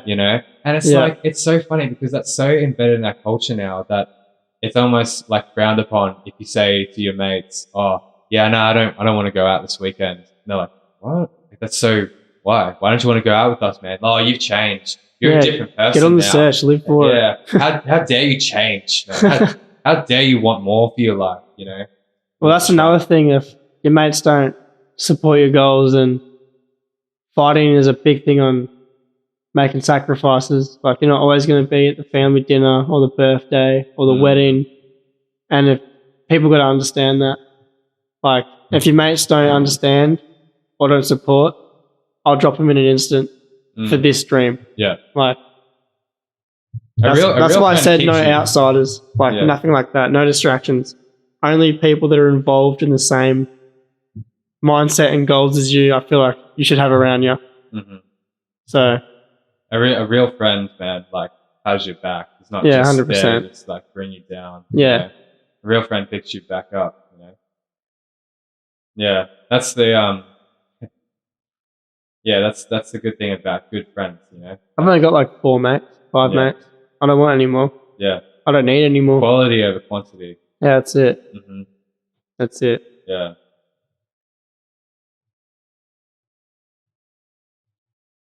100%. Mm. But I was gonna say, what about you with your training? Mm. Like, are you just doing that for fun, or how do you see it? Just the kickboxing aspect to it. Yeah, any of it really. Well, I can't live without kickboxing. That's just not me. Like, if I'm not kickboxing, or at least doing some sort of fighting, I'm just depressed as fuck. Like, Yeah, I just love it too much, man. Like, I think I feel similar towards you. and you feel when you're training, you don't think of anything. Oh, absolutely. Like, No takes way. everything away. Yeah, man, Yeah, it's absolutely. awesome. I absolutely love it, especially even when even if I'm like low energy, as soon as we start like training, we start doing some combos, and especially when we start sparring. That's when I just have a great Yeah, time. I love sparring, man. Sparring is like easily my favorite aspects to it. But yeah, man, I do it because my my DNA needs it. Um, I'm not a good person when I'm not kickboxing. Like I am a lot more angrier, and I don't know how to deal with certain things that come up in my life when I'm not training and being disciplined. yeah, And yeah, and I also took like a few years off. Like when I was 17, I got injured and tore like meniscus lateral, which is like the cartilage on the side damn. of your knee. It's Knees are actually- something you don't want to fuck up. Yeah, yeah, man. Knees Like- and your back. yes, dude. Yeah, absolutely. So yeah, I just basically tore that to like basically like it's like I don't know unreasonably thin cartilage. Yeah. And so like every time I took a step, it's just like pain. Yeah, You know, it's funny, man. So I was training pretty hard back then. Like I was what was I doing? I was running in the morning, doing weights during school, and then going to I was doing extreme mixed martial arts back up in Ringwood back then. I was doing that thing 2-3 times a week. And yeah, it was just basically just like running and training like all day. And I didn't know much about like recovery or rest or anything like that. And anyways, I destroyed my knee and went to doctors, and yeah, they basically put me on Nurofen. They were like, oh yeah, you'll be good in 2 weeks. I was like, Yeah. oh yeah, sweet. Wasn't good in 2 weeks. And then it was just like an ongoing process. The bloody man, doctors are shit. that's so shit, man. Go to an actual healer, everyone. Yeah. Like, go to a Chinese medicine or a naturopath. Like I went to a knee specialist, and he was like, "Oh yeah, the only way you're going to heal is to get a knee reconstruction." And I was like, "Oh okay. So what are the consequences of that?" And he was like, "Well, you're probably going to have arthritis when you're about 40." I was like, "That's pretty young." Like because I imagine myself like 100, and I'm still good. Still training and all that. I want to be those guys. Yeah. And that was just a journey itself. So I took like 17 to 21, just no training. Yeah. Because I wasn't able to. I was just like going to acupuncture every day, and yeah, just doing that. And like I was able to manage my knee, but I wasn't able to train. Like then I started doing yoga. And then slowly but surely, I want to start yoga. You have to do yoga. Yeah. Have to. Yoga is. I've been talking about it for a while, actually. Yoga is it's pretty cool. If you go to a good yoga instructor, they'll tell you that yoga is a martial art for yourself. Yeah. And yoga is just the best, man. Like you just stretch out all those little kinks, and you just feeling loose and not tight. So good, so good. But yeah, man. So training for me, like, yeah, I just do it twice a week, and yeah, then I do my yoga, I do my running. It's all about like maintaining, health and fitness. Yeah. I was dancing in 2019, and then COVID obviously happened, and I've come to realize that like dance wasn't really the thing that I was destined for. Like I was good at it, got scholarship and Oh really? yeah, like that's crazy. My teacher said I was going to go like a long way with it. She gave me a year scholarship, and then she was like, "Do you want a second year scholarship?" And I was like, "Fuck yeah!" Because like the whole course like $10,000. Damn. For the year. And so yeah, we're training like 8 hours a day, like just dancing. Like that's it, ballet, jazz, tap, hip hop, and then like acting and singing as well. The whole Yeah. shebang. And then I was doing stuntman training afterwards. True. Stunt training was the best. That was easily like my favorite. Where'd you thing. do that? I was doing that at Nika up at where's that place called? St Kilda. Oh, true. Yeah, so it's a big like gymnastics gym. And so yeah, they just like we just do a lot of like fight choreography. It's so that coming like from a martial art background and doing fight choreo, it just makes you want to puke. Yeah, me and I was actually to do parkour Ah, nice. in Lilydale, I think. Oh yeah, I think it was at Lilydale. Glitz. Huh? At Glitz. Yeah. I've When we been were there. like 15. Yeah. That was so fun. Oh, that's a fucking fun gym, man. Yeah, no, it's so I love good. jumping around, bouncing around, and yeah, doing vaults, backflips, Yeah. all that. It was mad. Mm, That was sick. yeah. But these days, as well, like I've just started. So after like COVID and shit, and dealing with all like the trauma that happened there, I now I'm doing my new aspiration is to do the Spartan race. Have you heard of that? Yeah, I think I have. Yeah, it's similar to Tough Mudder. Yeah. I think it might be a little bit bigger, but yeah, it's basically there's 4 different races, and it's like a 5K, a 10K, and a 21K. Damn. There's like 20 to 30 obstacles on every race, Yeah. and like all of the obstacles are sick as they're all like sort of based on like all that strongman sort of stuff. So one of them's like an Atlas stone carry. One of them's a spear throw. So you get a spear and you got to throw it at a target. Oh, And really? If you miss, bro, it's 30 burpees. Yeah. Dude, I would die. I can't throw anything but a punch. I'm not even joking. Yeah. I cannot throw a ball to save my life. Yeah. Like, I've always sucked. Another thing, I've always sucked at every other sport but fighting. That's so funny. Me too, man. The only 2 sports I've ever been good at is fighting and dancing. That's Yeah. it. That's the only things I've had talent in. I wouldn't mind getting into dancing. That'd be really good for footwear. Yeah. Because another high up guy in Australia, Harry Garside, really good boxer. He does like ballet and stuff. Yeah. And like, he's crazy, man. Yeah. Like, crazy good, crazy fit. Ballet is actually pretty fucked up. Like, it's probably the most extreme thing I've ever done. Really. Yeah. Like, Because it's one that doesn't look extreme, but like doing it, I feel like it's a different story. it's strength. It's strength all the way. Not a lot of cardio. But like, it's just, yeah, like just that overall strength, man. Like, and you get strong in all the right ways. Like Yeah. to make it's like I attended to like being like the perfect workout because not only do you like get longer, like you actually because you're training Stretching all your muscles out and stuff. you actually get like a couple of inches taller. Yeah. And everything is like structurally getting as perfect as you need it to be. So Yeah. like your ankles just become like fucking iron. Yeah. And like you get like really good glutes, Yeah. good fucking legs, but in the right way. You know how sometimes with like running and stuff, you Can be get out of weak? order. Yeah. Some bits are bigger than like, or like more conditioned than other bits. Yeah. Ballet Yeah. puts everything in order.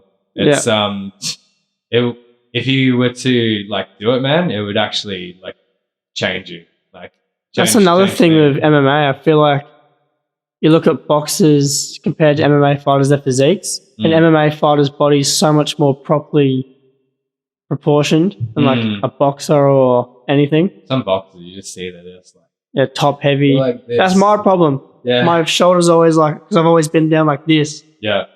So my shoulders are like hunched forwards a little bit. So I'm Mhm. so used to having my head down and like boxing. Yeah. So I want to like try to bring my shoulders back so I'm more broad and like Connor. The way Yeah. Connor fights, so he's real like up high. Mhm. Kind of like that. It's not a bad way to fight because then your head's like sort of Yeah. held back. Yeah. Yeah. It's dangerous being down forwards. It's got that up kick. Mm-hmm. The guy I fought last was trying to hit me with it a lot. Yeah. But I was smart. I watched one of his fights like a few months before we fought, and I saw that he threw the up kick a lot. Mm-hmm. So I was just waiting for it. Just Yeah. waiting for it. He didn't land it, which is good. Yeah. So you were ready for it. Yeah, because I knew. Yeah. But that could have been a reason because I was like hunched down a lot. Mm. I feel like. Oh yeah. Well, that probably did like change your posture. And Yeah. all that. Yeah. 100%. I would say like yoga can also be, a Oh, yeah, similar for thing sure. to ballet. Here's the thing though, you only have so much time in the day. Yeah. It's something that I struggle with because like I'm just like, Make I every want to second do count. so many things. You know, I want to do yoga. I want to do kickboxing. I want to dance. I want to, do bow hunting. I want to run. I want to swim. I want to surf. I want to snowboard. I want to rock climb. I want to anything physical. I basically want to do it. The only like team sport I'm into is like soccer. That's the only sport. Like, Soccer's hard. yeah, that's Soccer is hard. Some extreme shit. Like, As much as there's some everyone, quick people. as Do you much watch as the everyone FIFA? bags soccer, you got to be so talented to play it. Mm. Control the ball with your feet, the bro. FIFA, like World Cup? Are you into that? Bro? Nah. Dude, you got to watch the French, man. They're stupid. They're stupid crazy. Like, I was watching the French versus the Netherlands like the other week, and yeah, man, like they're actually so crazy. Yeah, a lot of people bag it out because you often see like they will like fall over and then they'll be like, oh, my leg, oh no, like yeah, it depends on the team. Yeah, a good team that generally doesn't do that, like I find, but yeah, you got to be fucking quick. And they're like little rockets, man, because they'll like sort of be like walking, and then just like boom, like really agility. quick. Like, you know how fast a ball will just like go across the field. They're like going like faster. Yeah, it's absolutely crazy. insane. Crazy. Yeah, and the fitness. Mm-hmm. So I wonder how many Ks they run in a game.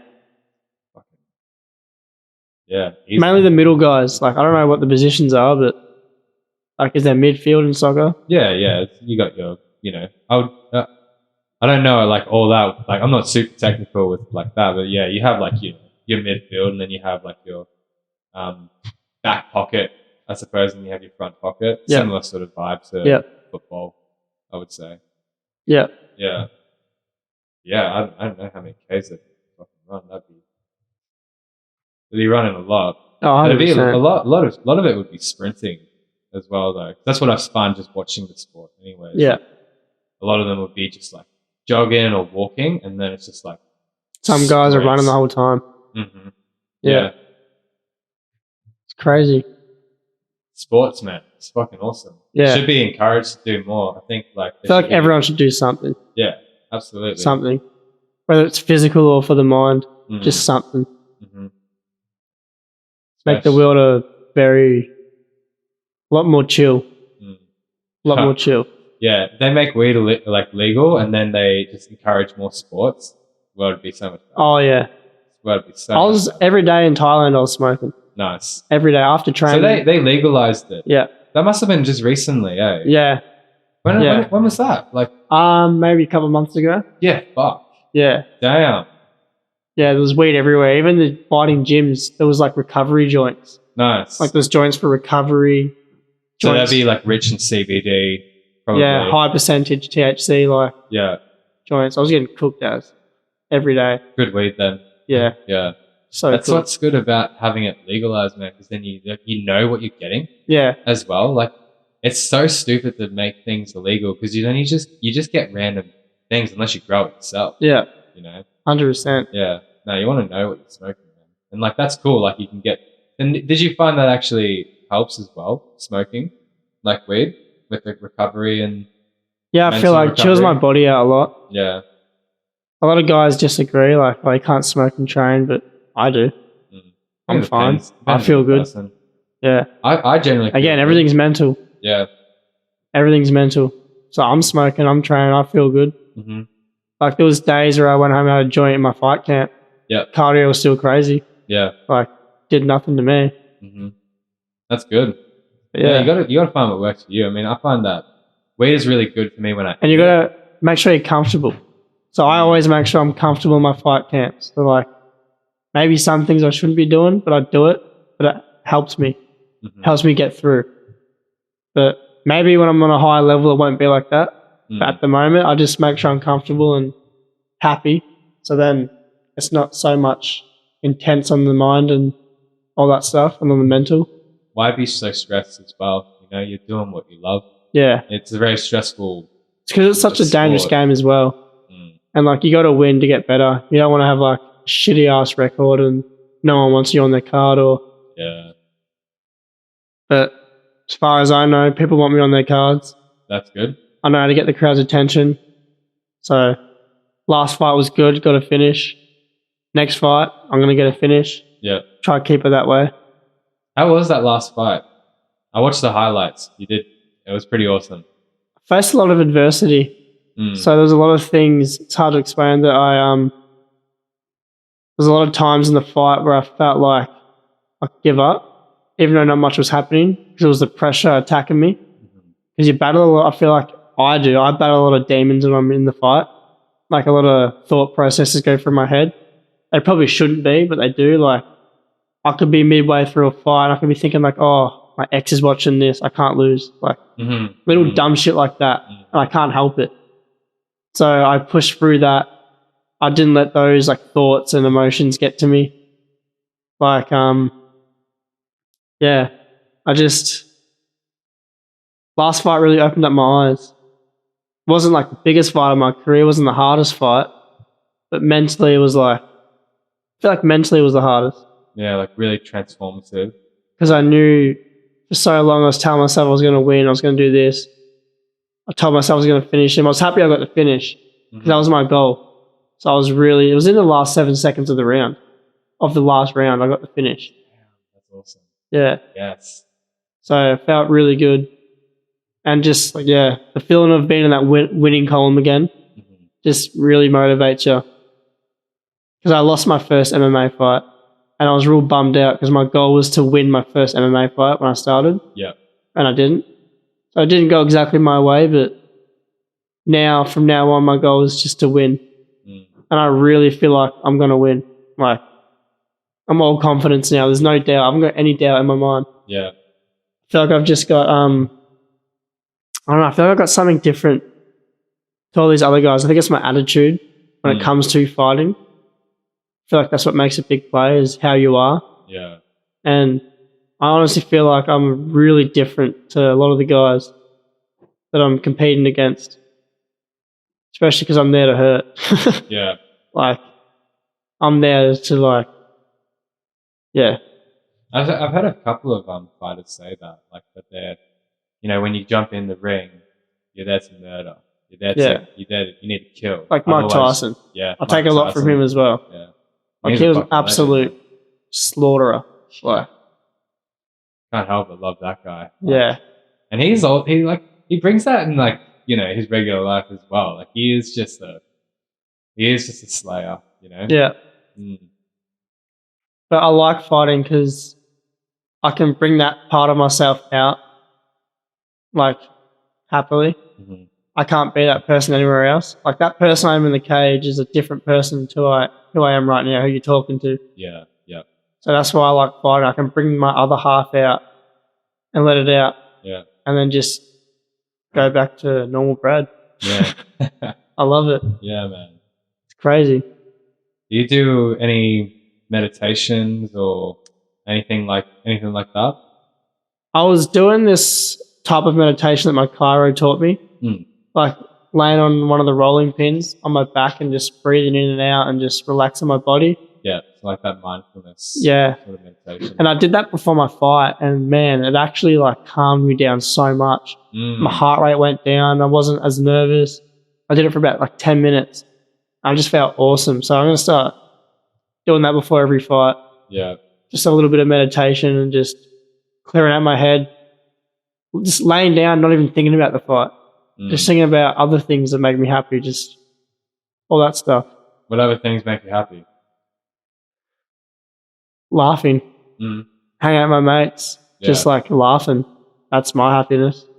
Like, I don't know, a lot of guys say they love going out and getting drunk and that's their happy. I love doing that too. Yeah. But that's not what makes me happy.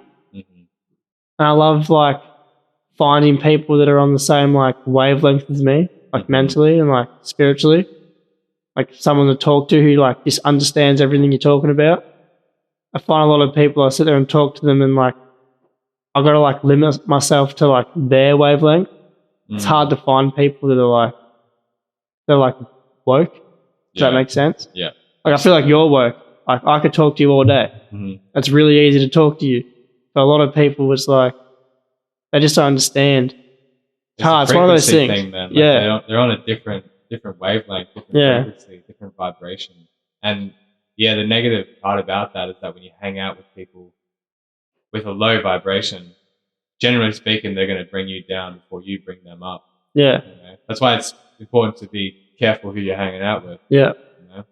Do you believe in like awakenings? Like having like an awakening? Oh, absolutely. Yeah. Yeah, 100%. Yeah. Like anything traumatic can always bring that up. Even just like a massive realization. But yeah, dude, I've had so many awakenings like over They're the crazy, past, aren't like, they? 5 years, dude. Like I look back on who I was like when I was 19. I'm like, wow. Yeah, they're Like, crazy, aren't they? yeah. I think I went through an awakening like midway through last year to now. Mm. Not so much now, but like just so much my life changed in that little time. Like my thought processes and like my goals and just who I hang out with. Everything changed. Like What was like the thing that ignited that? I don't know. Woke up one day and something happened. Like you just For some changed? reason, this gets a bit deep, but I used to think about death a lot, Yeah. but not in like a suicidal way. Mm. Like just death, what's after death, or just everyone I spoke to, I couldn't help it, but I just picture them dead. Mm-hmm. I did that a lot, and it started eating me up inside, and like I started picturing like loved ones dying, like picturing the day your parents dying, Mm-hmm. and but then that all ended slowly. I started feeling like different, and like started like appreciating things a lot more, like family time, just taking in all the little things. I feel like that was my awakening. Yeah. So now these days I'm a lot happier, a lot more like I'd say vibey, if that makes sense. Mm-hmm. But In the moment as well. yeah, that especially I'm a lot about in the moment things now. Like yeah, it's hard to explain. It's hard to explain all that spiritual shit because like you can feel it. That makes sense in your head, but then it's hard to word it out. It's a different thing to articulate. That's why I what's going write. on in the mind. That's why I write a lot of things down in my notes. When I think of something I know I can't word it, Yeah. I'll write it down, and then I can explain it. Yeah. That's Like- the best way to do it, man. That's the Yeah. only way to become My notes is articulate. full of shit. My notes Yeah. is full of all my thoughts, just random things and happy things, sad things, just Yeah. everything. That's So, good that you do that, man, because Yeah, well, if you want to become articulate and to be able to produce what you're thinking into the exterior, you have Yeah. to write. This is what Jordan Peterson says, like all the time. It's like you just have to write. Yeah. Because if you write, that means you're thinking, and it's like it's quite funny when you think of the word spell, like to cast a spell, but also to spell it out on paper.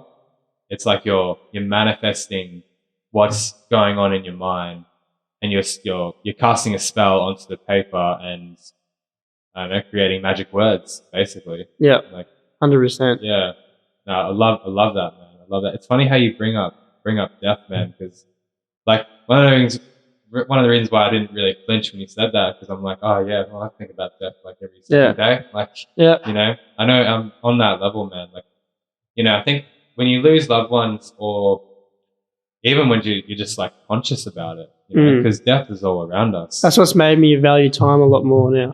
Mm, The thought of death helped me like appreciate things a lot more now. yeah, Like, yeah, because your life could be taken away from you. yeah, legit. So I'm glad I went through that. And that was like a rough patch of my life as well, like with who I was dating, and Mm, just wasn't me. yeah, Was not me at all.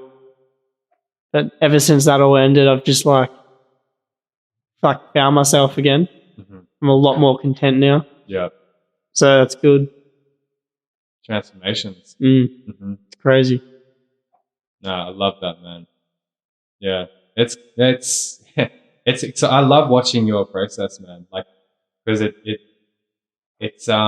gives me energy. You know, it makes me want to do more, and Yeah. that's the cool thing about following your life's purpose or your destiny, because like you're like this little lights surrounded by darkness. You know, which is the hills will curse, as it were. Yeah. You know, and what you are when you're a light, you're like a beacon that someone can sort of, you know, look Attached at. to. Like, yeah, you remember like what Vlad was saying to you the other week, how he like watches all your videos and he's like, yeah, you're really inspiring. Yeah. You know, like that. It's just little things like that, man.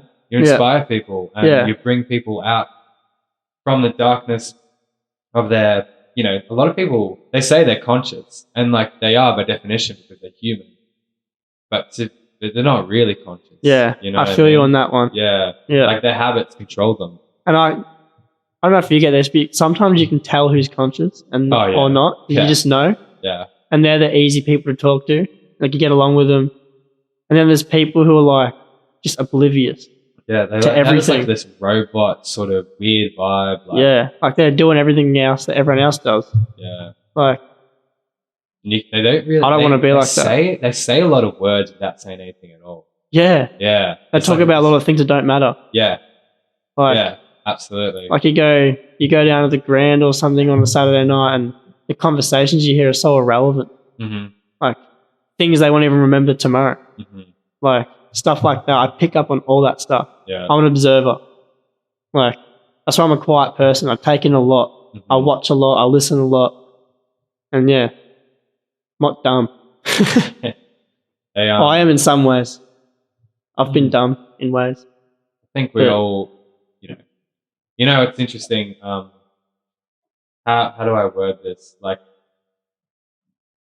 you know, are you aware of like Joseph Campbell's work, like the Hero with a Thousand Faces is like a really famous book.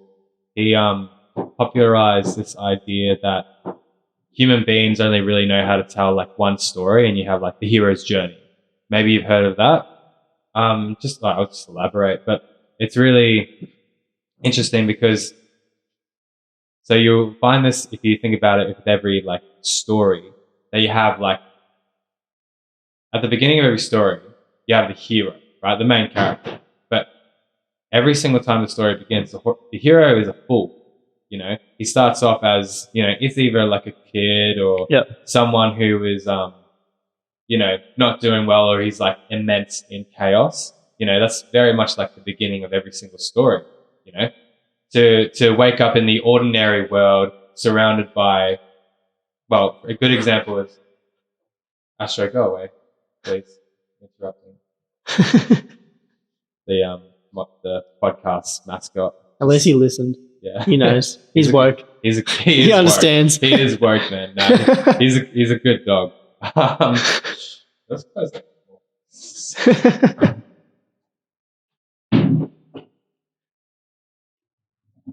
There you go. Yeah, like a good example is the story of Harry Potter, man. So like, you know, Harry Potter is like a wizard, right? Or a conscious being. And he's surrounded by muggles who are basically unconscious beings that are surrounded by just the Matrix. And they are, you know, for lack of a better word, the people that we would describe as just people who are addicted to their phone, just have their job. I'm bad with that. I'm not gonna lie. Oh, yeah, that's a byproduct of just being like Yeah. our generation, man. Yeah. I almost call My that dad's like a always magic drilling me mirror. about being on my phone. That's good. That's a good Always. parents. Yeah. Some parents just don't even like. Like I don't say realize how anything. much time I waste on my phone where I could Mhm. be doing something. Yeah, it's I it's get a magic home, mirror, bro. get home, feel like, oh, I might sit down for a bit on my phone. 4 hours later, fuck.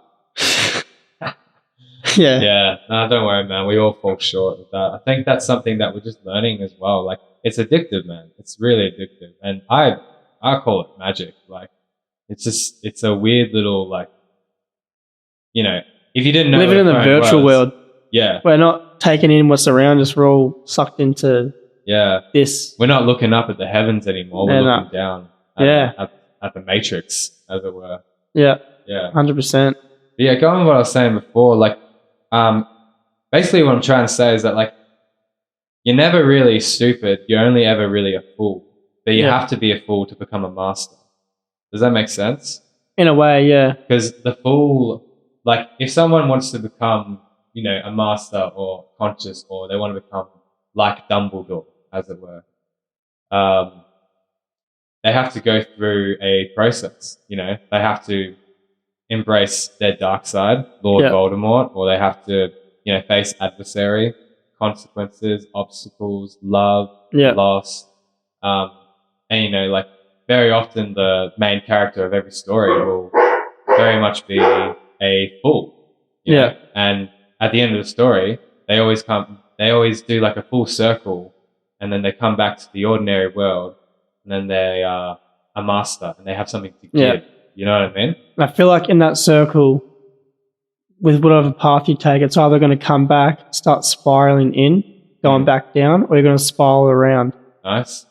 Well and said. expand it. Yeah. So that's how I see it. Because you can definitely Yeah. fail in this life, man. Oh, I've seen yeah. many people fail. Yeah, and it's easy to fail. Way easier to fail. Just taking that wrong path and just It's so easy to just like do drugs and masturbate on Yeah. the weekend. Yeah. You know what I mean? Just Legit. lock up in the corner, take some heroin, just watch porn for like hours. Yeah. It's that shit is Oh, so what a easy. lie. What Yeah. a lie. That's an easy life. That's an Sounds easy life. awesome. Don't fall for it. No. Because in the end, like imagine if you just died doing that. You know? Yeah. Like I want to, talking about death, like I Dying master. want to die with honor, you know? Yeah. Like I honestly, like I wouldn't mind picking my own death. Like I know I'm not going to be, I'd rather die in the cage and die in my sleep. yeah. Are you scared of dying in your sleep as well? Kinda. Yeah. I've thought about that a few times. That thing freaks me out because I personally would I would like to be experiencing the process at least. Like, yeah, it would be painful and it's going to suck, but I know it's going to happen. So there's a part of me that is like, well, if it's going to happen, like I want to at least like know what it feels like to go from awake to death, you know, not just fall asleep and not wake up. Like that scares me because I won't have a chance to say goodbye or even think about what I've done with this life, you know? Yeah. 100%. It's a weird topic, isn't it?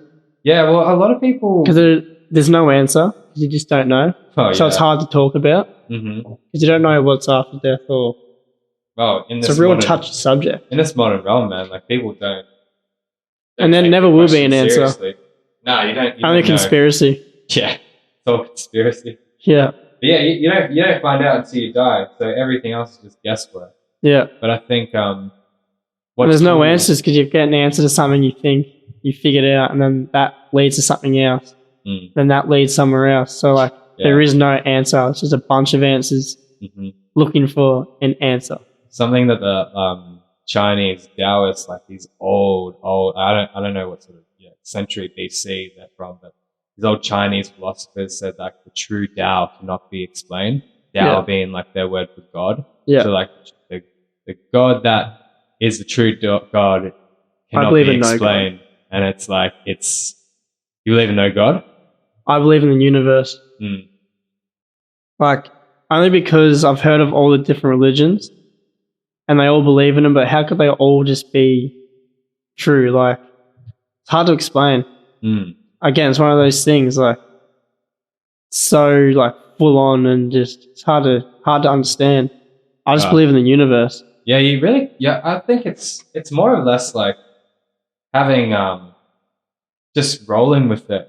I think if you try to understand it too much, you'll just go crazy. Yeah. And I think I also little think doses. Little doses at a time is definitely healthy. Yeah. Like if you try to really understand what the fuck's going on, you'll just drive confuse yourself. You do. You get stuck in this patch in your mind, like a cloud, Yeah. and you just stay there. And you're never going to truly know. Like, how are you going to experiment, like, whether or not God is real or not, you know? But yeah, I mean, the universe, like, is alive in itself, is it not? I mean, like, trees just constantly just grow. Like, Legit. You know, and that seems like life. Like, to call, like, the gods or the God to be somewhat conscious and being, like, something that, like, picks and choose what's happening and all that, probably not likely, you know. It definitely seems to be like just a force, you know, not really like, you know, I think when we're talking about like the gods and we give them names and we give them descriptions, I think what cultures were doing was just getting like aspects of the universe and translating it that to story and to 100%. help people understand. That's a good way to put it. What that like force really is. Yeah. You know, because there's gods for. That's a good way to put it. There's always a god for, you know, the sea. There's a god for the mountains. There's a god for the sky. And, you know. And then there's some religions that have a god for everything. Yeah. A god for wood, god for leaves. That's where it confuses me. Yeah, that's definitely a interesting one. Like I'm only really familiar with like the That's main not Greek one. mythology, is it? No, that's Nah, I think that's more or less like an Aboriginal, maybe not Australian, but that definitely sounds like a Native American, like whatever, like modern tribalism. 'Cause, Yeah.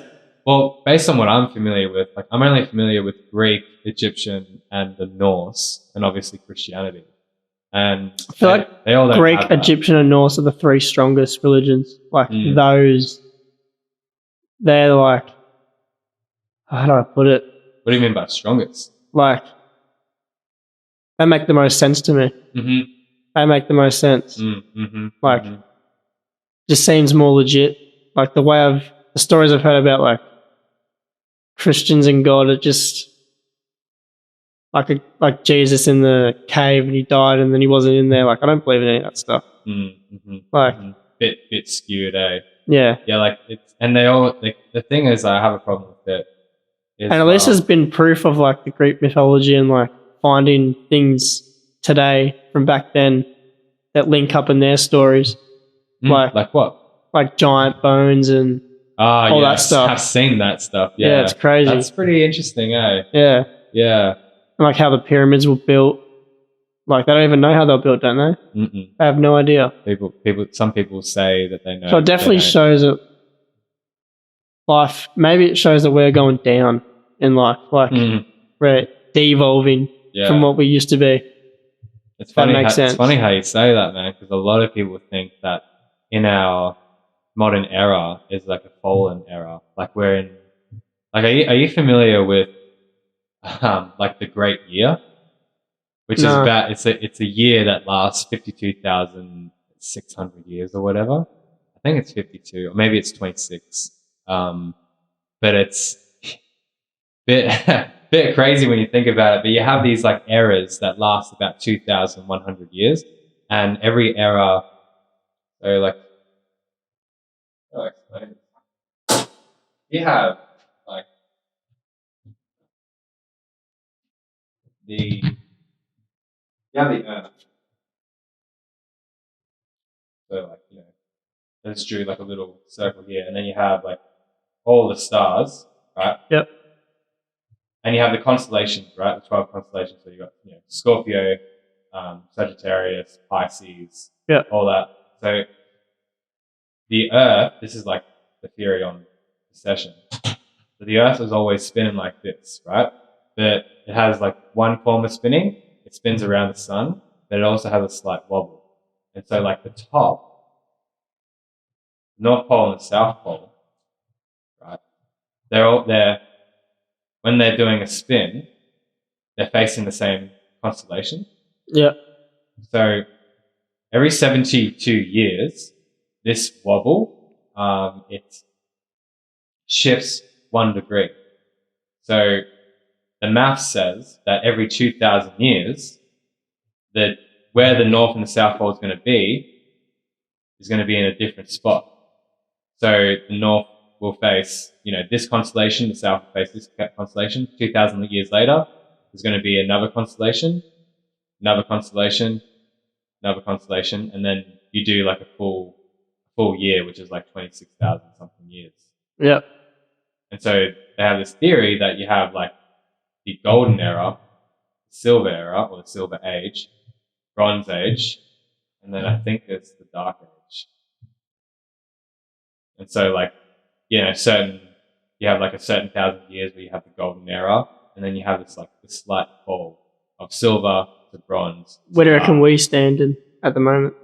Hard to say. I mean, this is just like, obviously I'm not like, an expert when it comes down to this theory, but I've listened to a lot.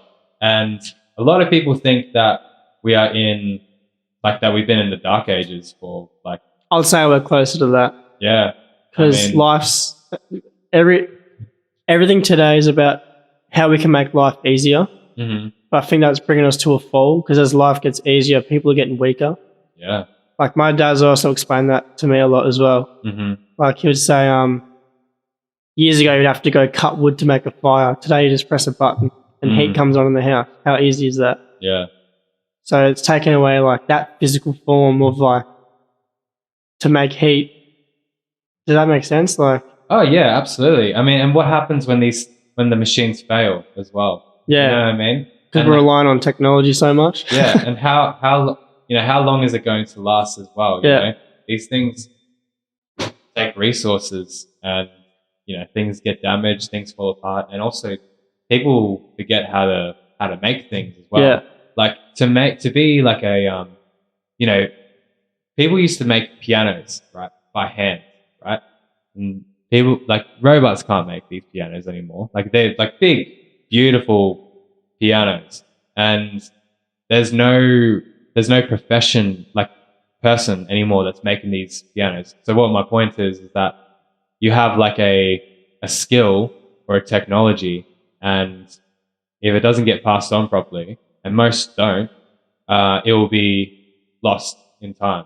Yeah. So like no one really makes pianos anymore because no one's buying them. People just get a cheap one that a computer can make, that an AI that can make, and the old pianos, well, eventually they'll fall apart, die, get burned or thrown out or not taken care of, so they just rust or like they just break. And then Yeah. you don't have any good quality pianos that could last hundreds of years. You only have pianos that can last 20, 30 years. What happens after a few different generations?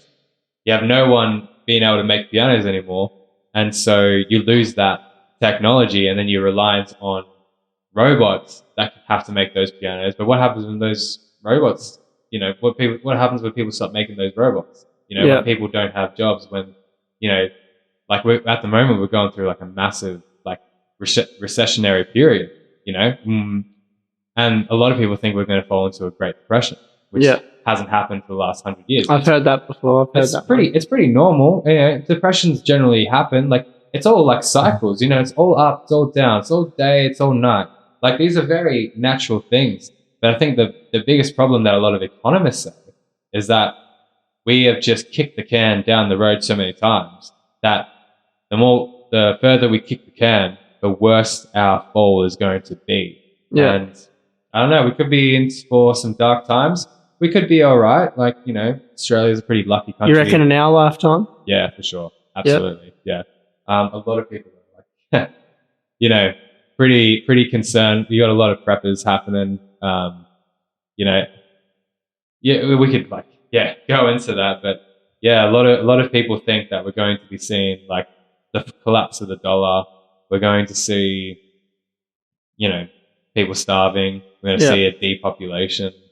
We're going to see a lot more people just not being able to, travel very far. Like you just have to work close by because, price of fuel might be just too expensive, or, people's basically it's like the middle class is just becoming poorer and poorer. Yeah. And you have a certain amount of rich that are becoming richer and richer, but even then they're going to get poorer in the future as well. So I don't know. No one knows what's going to happen. Yeah. But we definitely the strong will prevail. Yeah. And here's another thing. You might have heard this. Hard times create strong men. Yeah. Strong men create good times. Yeah. Good times create weak men. Weak men create hard times. Hard times create strong men. That's good. It's a really good thing. That makes sense. Yeah. It's so true too. I mean, look at most men these days, man. Like most of us are just like. I'm gonna write that down after this. Yeah, it's definitely a quote to remember, man. That's sick. I love that. Mm-hmm. That makes a lot of sense. And it's so true because you look at like our grandparents and our like certain people's parents. I wouldn't say everyone, but a lot of people that were from World War II, World War One, they just got grit. They just got grit about them. Like they don't really. They just care. You would never be family. as strong as your parents, and your parents will never be as strong as theirs. Mm. And they will never be as strong as theirs. Mm-hmm. Back to what I was saying, because life's gotten easier. Yeah. They had it harder than us. Yeah. They had to do more to get more. Yeah. Food was a matter of growing it, We do less and get more. Yeah. Like, it's not good. Mm-hmm. Like, imagine having to just grow your own food and hunt, and that's what you had to do, like, to survive. You couldn't just go down to the supermarket and get pineapples in fucking winter.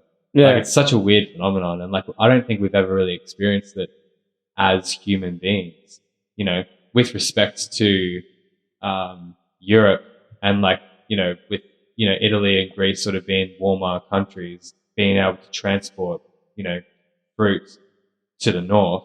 But even then, it's not as, not as extreme as it is now, Yeah. Everything's so plentiful here. But, Yeah. and, it's funny though, like, even though we have like all this food, the quality of the food is so much less. Yeah. You know what I mean? Oh, tell me about Yeah. it. Like, have you eaten like a tomato grown from a garden? I hate tomato. Oh, damn. Yeah. Have you had a tomato from a garden though? Actually, proper yes. garden? In saying that, Yes. I hate tomato, but Corey, Mm. he'll be jumping on. His mum grew some tomatoes a while back, and I had some of hers, and I actually loved it. Yeah.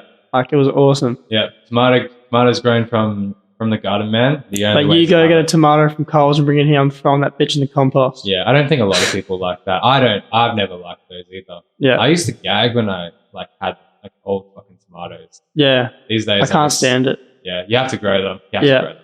They're so good grown though. Like Yeah. cherry tomatoes, black Russians. Yeah, I like cherry tomatoes. They're Mm. awesome. And cauliflower, I hate cauliflower. Not a fan of cauliflower. Hate it. Hate it. It's like How do you feel? it's like when the I say- ghost of broccoli. How do you feel when I say cauliflower, garlic sauce, and cheese? Though? No, Wow. no, Damn. can't do it. Nicola. It has like moldy water. I hate it. It's nothing but mush in your mouth. So, have you ever eaten it raw? Yeah, You have. even worse. Even worse. Yeah, it Damn. tastes like dirt. It tastes like dirt. Isaac out there used to come Yeah. to school and would all go to the cafe for like lunch or like buy something like a burger or something. He Yeah. would just be standing with a container with raw veggies in it, like raw broccoli, raw cauliflower. You're like, get that shit away from me. I Yeah. want a fucking pie. And people picked up on it. Like teachers would come up and be like, "Hell are you eating? Like, that's not normal. Yeah. That's so funny. Go get some dimmies or something." Yeah. Get some normal. Get some fish and chips, bro. Yeah. Don't be a pussy. Yeah, legit. Think you're a rabbit or something. Mm. Hmm.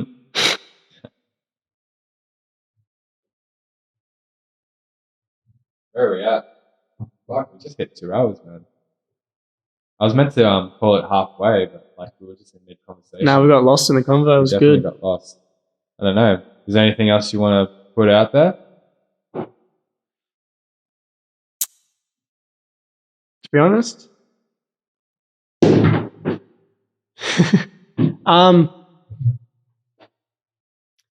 don't know really. I'm just gonna keep with my fighting.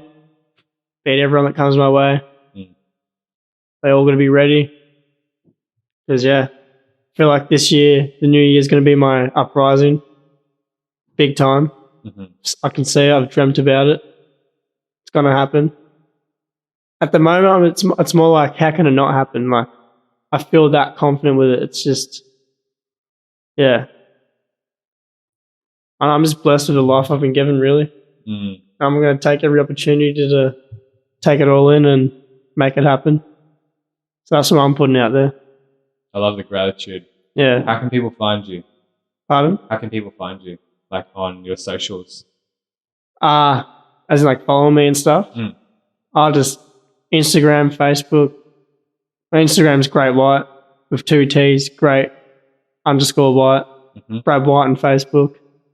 I have a fair few people that reach out to me all the time, like with just questions about like fighting or like they want to get into it, Yeah. like a lot. And my answer is the same to everyone: is just these exact words: just do it. Yeah. Don't talk about it, just do it. Yeah. Because it's one of those things that you'll always talk about it, but you won't do it. But you just got to do it, and Such a trap, isn't it? yeah, Yeah. legit. 'Cause you want things to be perfect. You want Yeah. things to be done like pristine. And then you overthink it, and then it doesn't go to scratch in your head, so you like scrap it out and you rethink it, and just do it. Mm-hmm. That's the best way to do it. I mean, Face adversity. That's something I preach a lot. It's facing adversity. Just take everything head on, accept everything that happens, whether it's good or bad. Don't run from anything. Like all emotions, let it happen. Heartbreak, let it happen. mm-hmm. Like everything is meant to happen. So Let your destiny unfold for you. yeah, 100%, Yeah. Well said. 100%. Oh well. Thank you, Brad, the Great Alright. White. Thanks for Good having luck me. with your journey, and Honored to be the first episode. yeah, That was sick. welcome. All right, that's done, everyone.